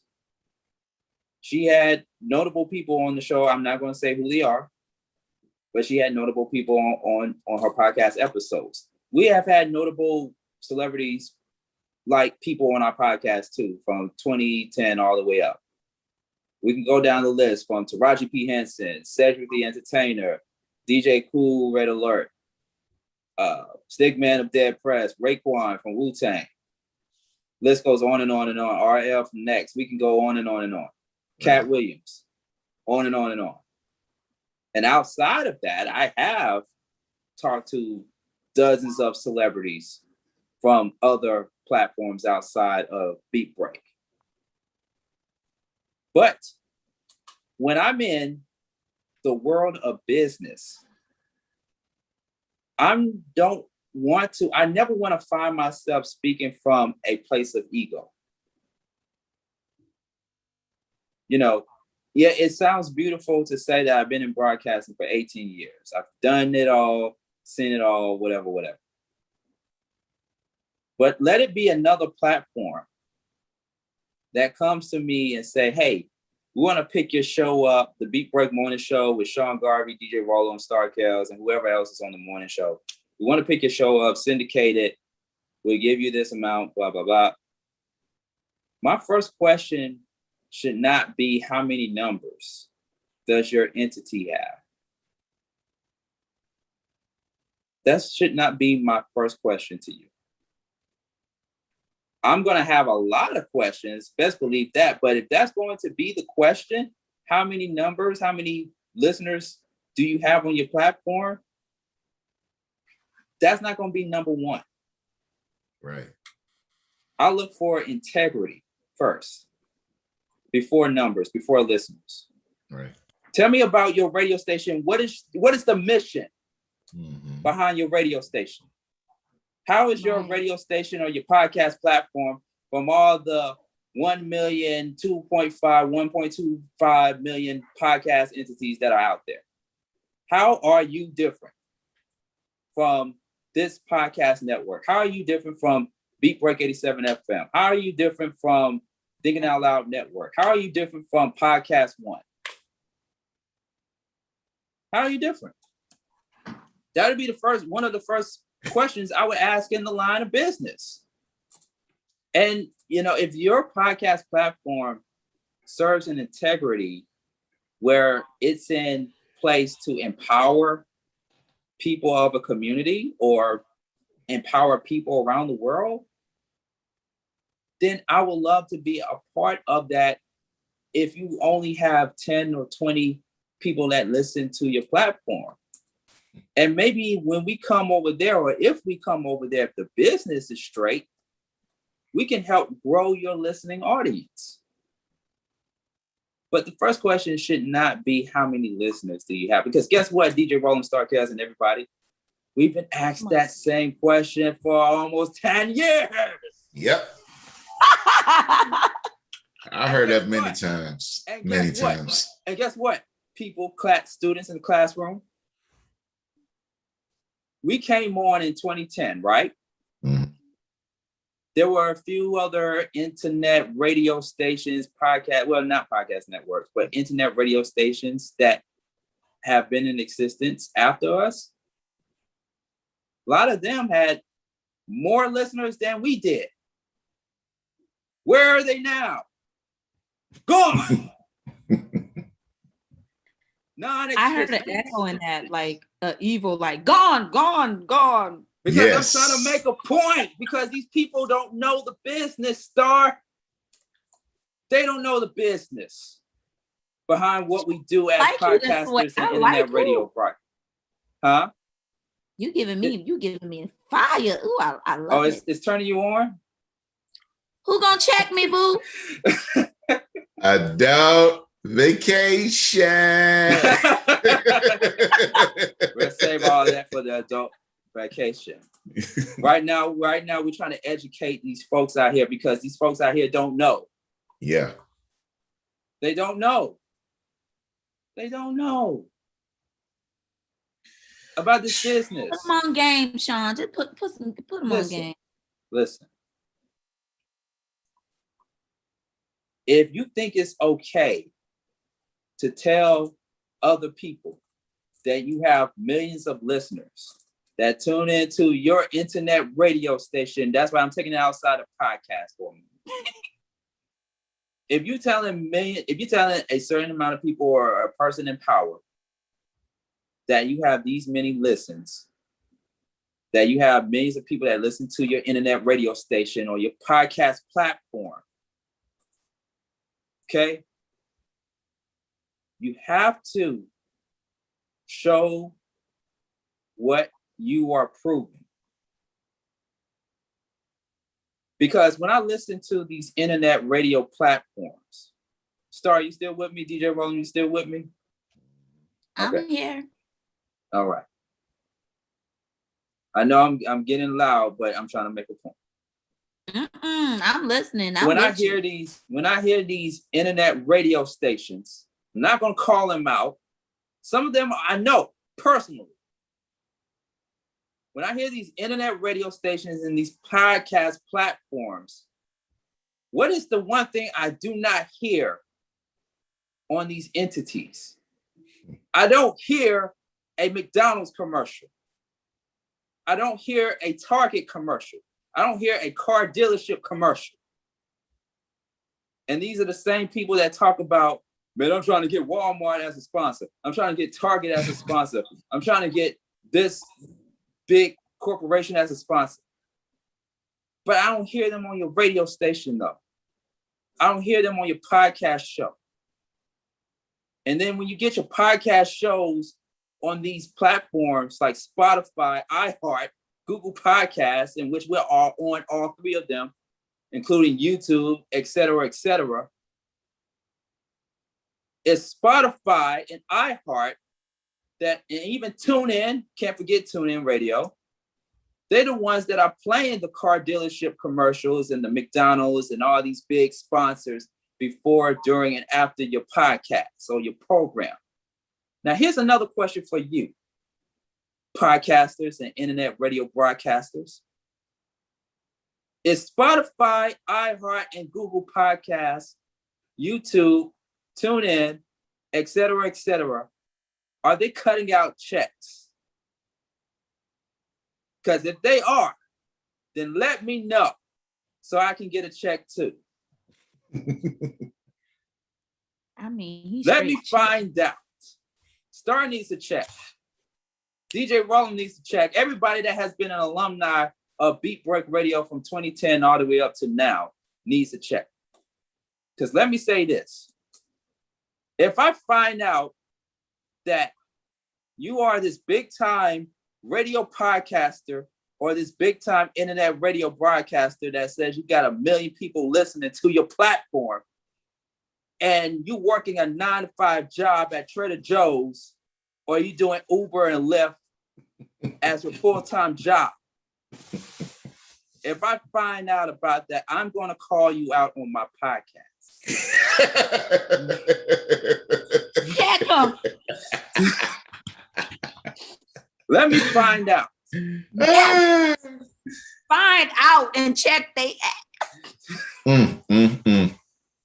I repeat, if you are this big time radio broadcaster or internet podcaster, and none of those entities are not cutting out checks to you, and you working a 9-to-5 job at a Trader Joe's or at Chick-fil-A, I had to say Chick-fil-A because I love their sandwiches.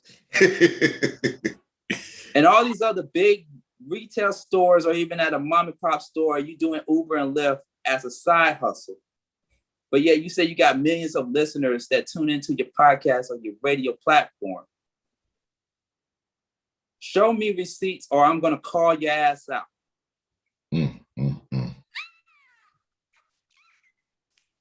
Because Because I'm gonna tell you something. Spotify ain't cutting us a check. Spotify ain't cutting us a check. iHeart is not cutting us a check. TuneIn Radio, YouTube, they're not cutting us a check. But I will tell you this though, your boy is working in radio, television, film, and podcasts.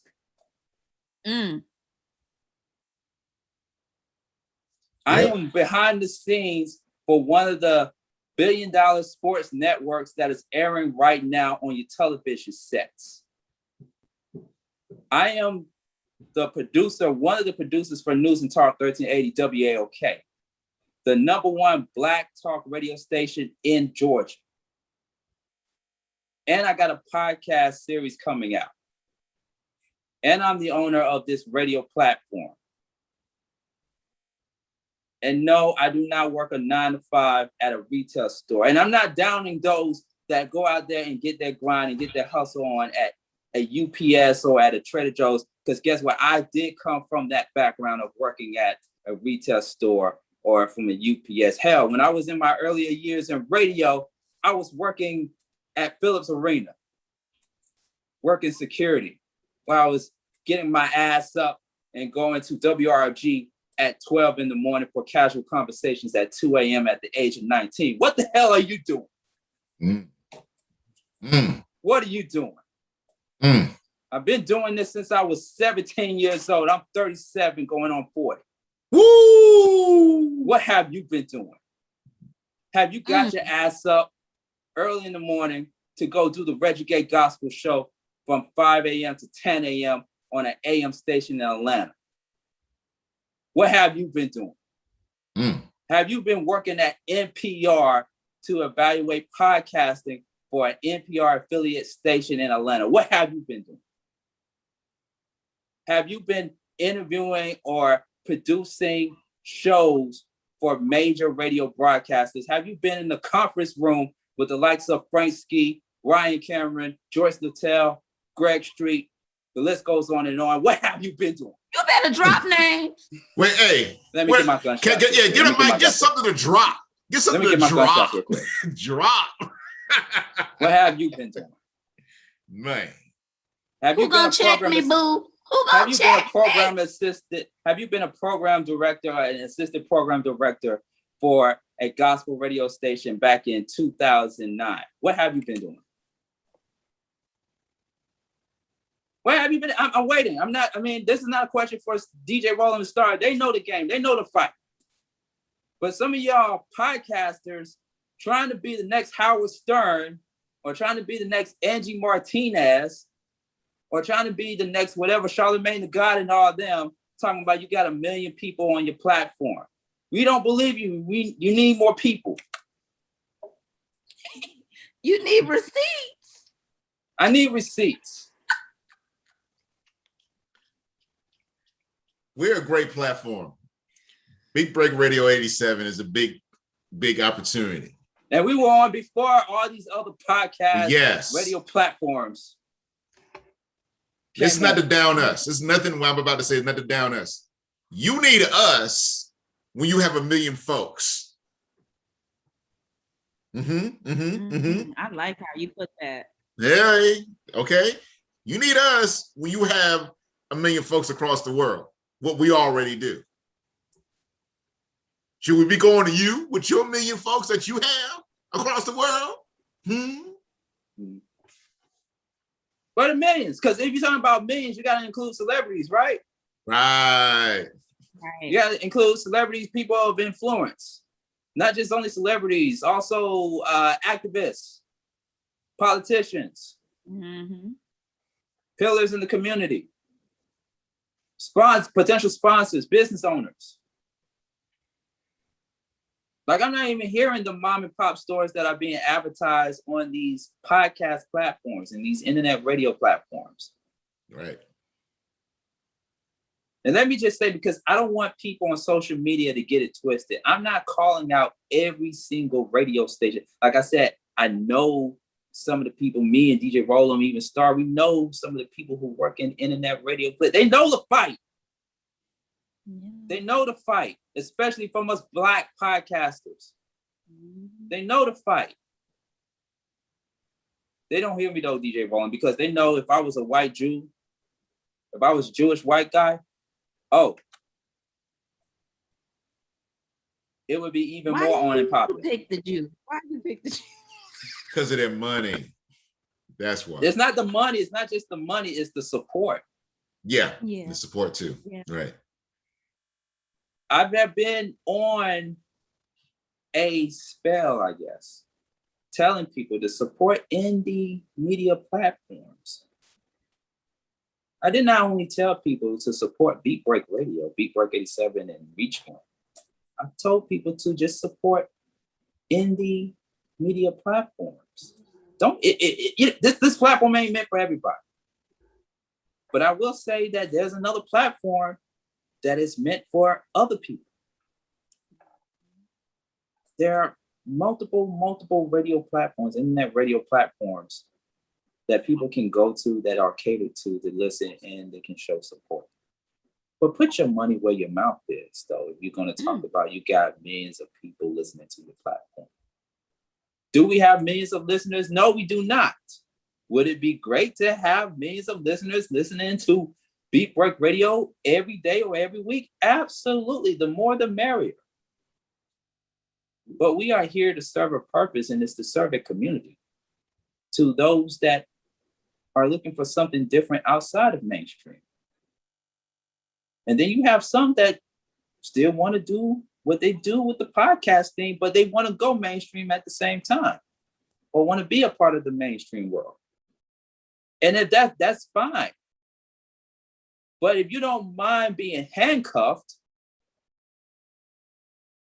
when you sign that contract agreement with this big corporation to get your show on their platform, then you can say goodbye to your creativity then. Here, we don't do that at these parts. We have 100%, well, no, let me take it up a notch. We have 500% creative control over our content. iHeart ain't telling us what to do. Spotify ain't telling us what to do. Google Podcasts, all the TuneIn, they're not telling us what to do. We can talk about these type of stuff. I can do my thing here and still be on a big platform like a WAOK, which I'm still on. It's just a disservice, Star, that you have people with small recognition and big egos to ask us how many listeners we have and to revisit the conversation when we're on a major platform. And when we get on that major platform, or if we do decide to get on a major platform, I mean, what's next? How do you know I'm going to revisit the conversation? You ain't. I'm telling you, you ain't. Bye, be gone, bye. Just saying. Because it's kind of, it's more of an insult. You know what I'm saying?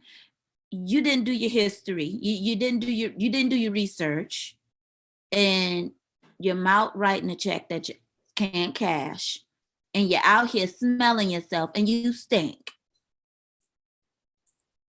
And you need to be told. And I think you did a very great job of telling that story.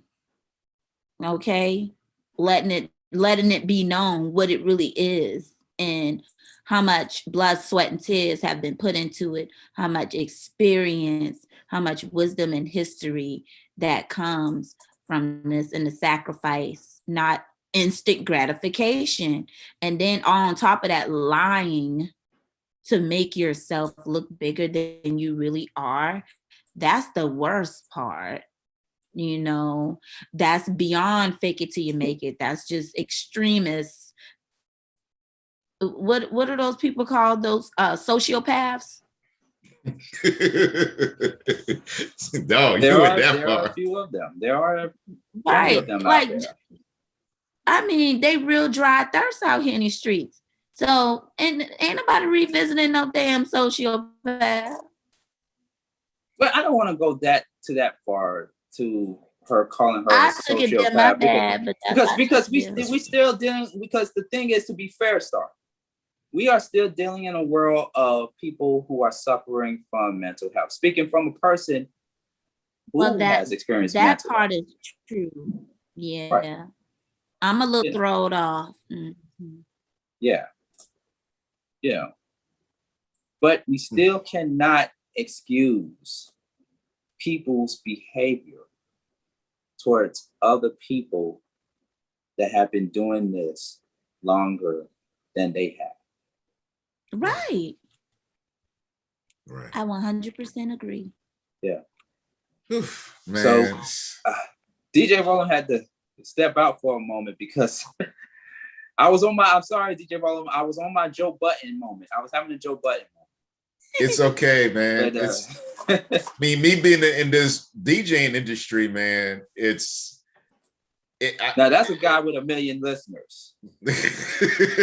Speaking of which, I mean, from the low sidebar, but still in the same industry. Me being DJing all these years, using actual records, then went to CDs, then go to 100% digital. I've seen it. And the really thing that irks the hell out of me in the DJ profession is when they think the newbies, that's what we call them, come in and think they're so hot just because they can blend a couple songs.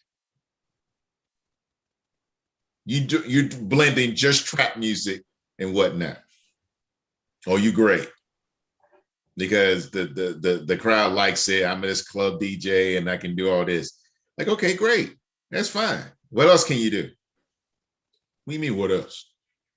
What's the art of your DJing? What do you mean, what art? There's an art to it. You can't just line up two songs and just because the songs match and that's what the crowd wants to hear is all to DJing. That's the thing that irks me. They don't treat DJing as an art. Yeah, and it truly is. Yeah, it is. It really is. And I love my son. He wants me to go further into it.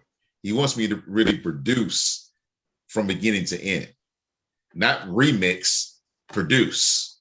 Don't do it now. Yeah, that's what he wants me to do. He wants me to produce songs. That's what he wants me to do. Get the actual keyboard and the beat machine and all that stuff and create music. That's what he wants me to do and go to the next level. And that's what some DJs have done. Big example, Lil Jon. Okay? Yeah. Lil Jon, who also started working in non-commercial radio. Mm-hmm. Yep. Okay, so that's how you do it, like that. Believe it or not, and people don't. And you think about it, Dr. Dre. I'm talking about the West Coast Dr. Dre. You got to say it like that for some folks. He started as a DJ. That's what he did in the beginning, and look where he's at now. He knows he's not a great rapper. He raps better than Silk the Shocker, but he can rap, Oh, why you did that? I mean, Silk the Shocker shit. I'm just being real, I know Silk the Shocker. And just being real, Master P was just protecting his brother, but I don't care. I was like, man, it's 1,000,001 other rappers you could have mentioned. Right, exactly. But he's protecting family. That's one thing Master P is good about. That's another story. We got you, DJ Roll. We got you. But DJing is an art. And that's what I love to do. I love to challenge myself. What can I do? And if you're a real podcaster, going back to Sean and whatnot, because like I said, it all leads it together. If you don't listen to other folks that have been in the game for so many years, like he already said, it very, very in the beginning, she didn't sound like she's teachable or trainable. How you said it? Coachable. Coachable. If you're not coachable in putting out your product, your podcast, your service, it's the end game. You have to listen. Facts. Okay. The great actors always listen. Will Smith, in the beginning of his acting career, listen. And guess what? He still listens. If you can't listen in this particular type of game, you're going to be lost. Period. I don't care who you are. I don't care how many millions of folks you have or fake folks.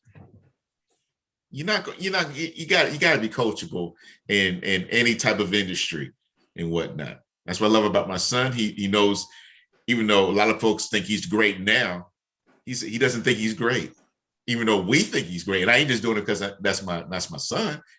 Sean does, Mr. Moody does, other people that seen his products, his artwork, think he's great.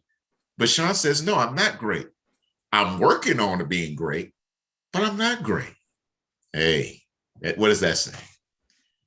So how can you come and want to be on our podcast, B-Break 87 FM, doing our thing, and you don't want to be coachable to learn how to better your craft, better your production, to have 2 million followers and listeners? Y'all speaking life right now. I want the people to hear this that want to receive it. There's some people out there that want to receive this tonight. And then we got some people out there that's some non-factor ass motherfuckers. And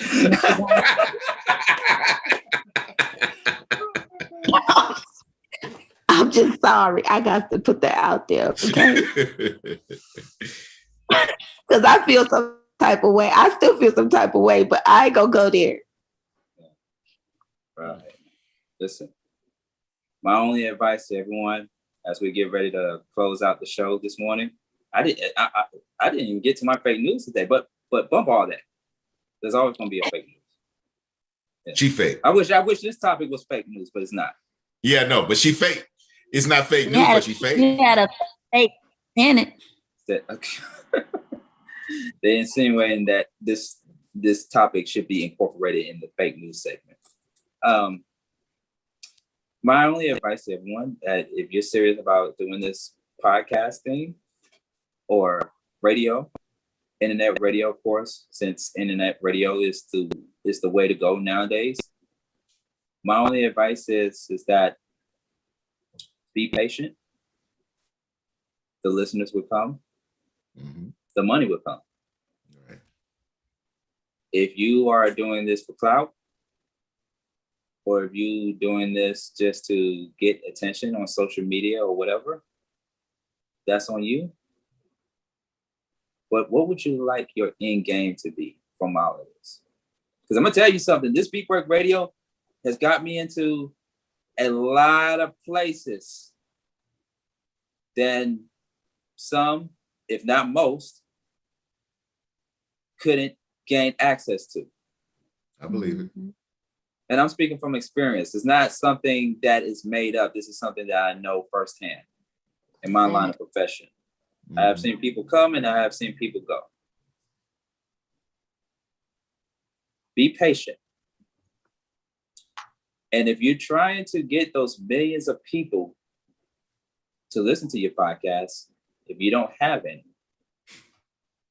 make it original. How's your podcast different from everybody else's? Because I did describe that her podcast, Laura the Podcaster, her podcast is entertainment lifestyle. There's a bunch of other podcasts that are just like that. But, I'm just another guy in this media broadcasting world that stumbled upon something that I thought had potential. But her egotism, whatever you want to call it, gave me a sense of a different perspective on how I look at things and how I go about things in the line of business of broadcasting and podcasting. But that's just me. Just speaking from experience. Because experience is the best teacher. Yes, I think we can all agree on that. Oh, yeah. As we get ready to close out the show. Oh, yes. Great idea for the adult vacation, Star, because I definitely do need one. I need one after this, for real. Yeah. Immediately. We mean adult vacation, or you just need a drink? She's gonna need both. Adult vacation, because you know that's where the drinks be at. Oh. Mm-hmm. Okay. Not the ones that you get from the liquor store in the hood. No. I wasn't thinking about that. I was thinking like, oh, you need to go to a nice lounge to get that nice drink and whatnot. That's what I'm thinking. A good ass bartender know how to mix that shit up. Yeah. Mm-hmm. Some tell me this ain't no sex on the beach. Definitely not. No. I'm not a drinker, but I know about some of the drinks and whatnot, so hey. Right. All right. Once again, DJ Rollum, where can people follow you at? Always at DJ Rollum on Twitter and Instagram, and DJ Rollum Townsend on Facebook. As I said before, doing these events and people are always trying to hit me up. I mean, just give you an example. And because of my next year of my big year, 2022 of my life and Sean's life, me getting married and Sean's graduating from high school, I had an opportunity to go to New Orleans to DJ. All right. Can't do it. Nice. Can't do it. So that tells you, willing to travel and all that stuff. So I can't do it. I have one big event, which Sean knows. We had to do my last last event before I make that transition and everything. Because I ain't gonna have time to DJ and whatnot for at least, I would say, 60 to 90 days. So. Okay. Yeah. That's what's up, man. DJ Rollum always hitting us with that exclusive new and surprises and those big announcements. So yeah, that's what's up. Star Kells. Yes. Thank you so much. I know you're gonna be on next episode. I'm not gonna even tell people what the next episode is gonna be about. You just gotta tune in and listen. But Star Kells, where can people follow you? People can follow me on social media platform at She Talk Atlanta. She Talk Atlanta. That's on Instagram and on Facebook. And please join my She Talk Atlanta group because we be popping in there. And also you can follow me at Let's Talk Life Coaching. And that's on Instagram. And listen to my podcast, The Star Kill Show, on all podcast platforms. And that's the Star STARR Kills KEELS show. Hey Star, I got one question for you before we get up out of here. What? How many listeners do you have on your podcast?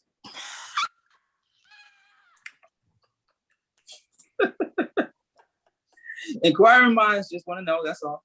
All right. Where Lauren asked that. Her name Lauren? Laura the podcaster. Laura the podcaster. Tell her to come and ask me in my face and I'll let her know. Ooh. I'm asking you. She said ask you in your face. Not message you, not DM you, but come to your face. Start one that smoke. Woo! Sean, don't be Laura Petty.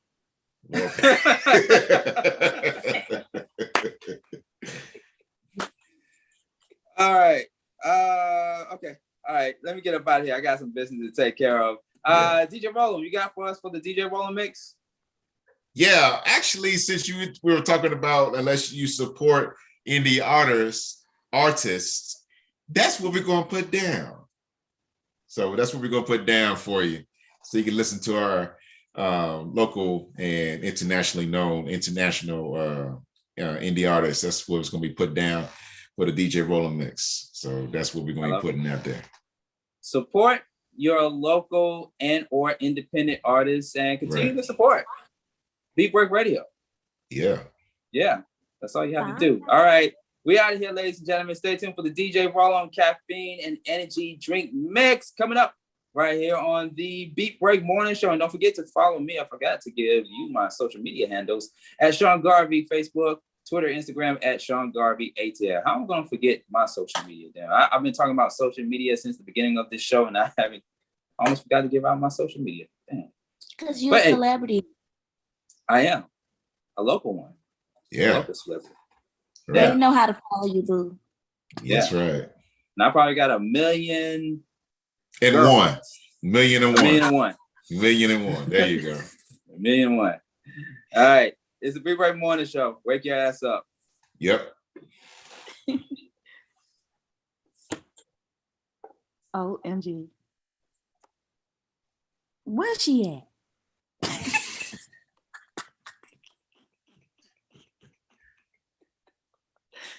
Where's she?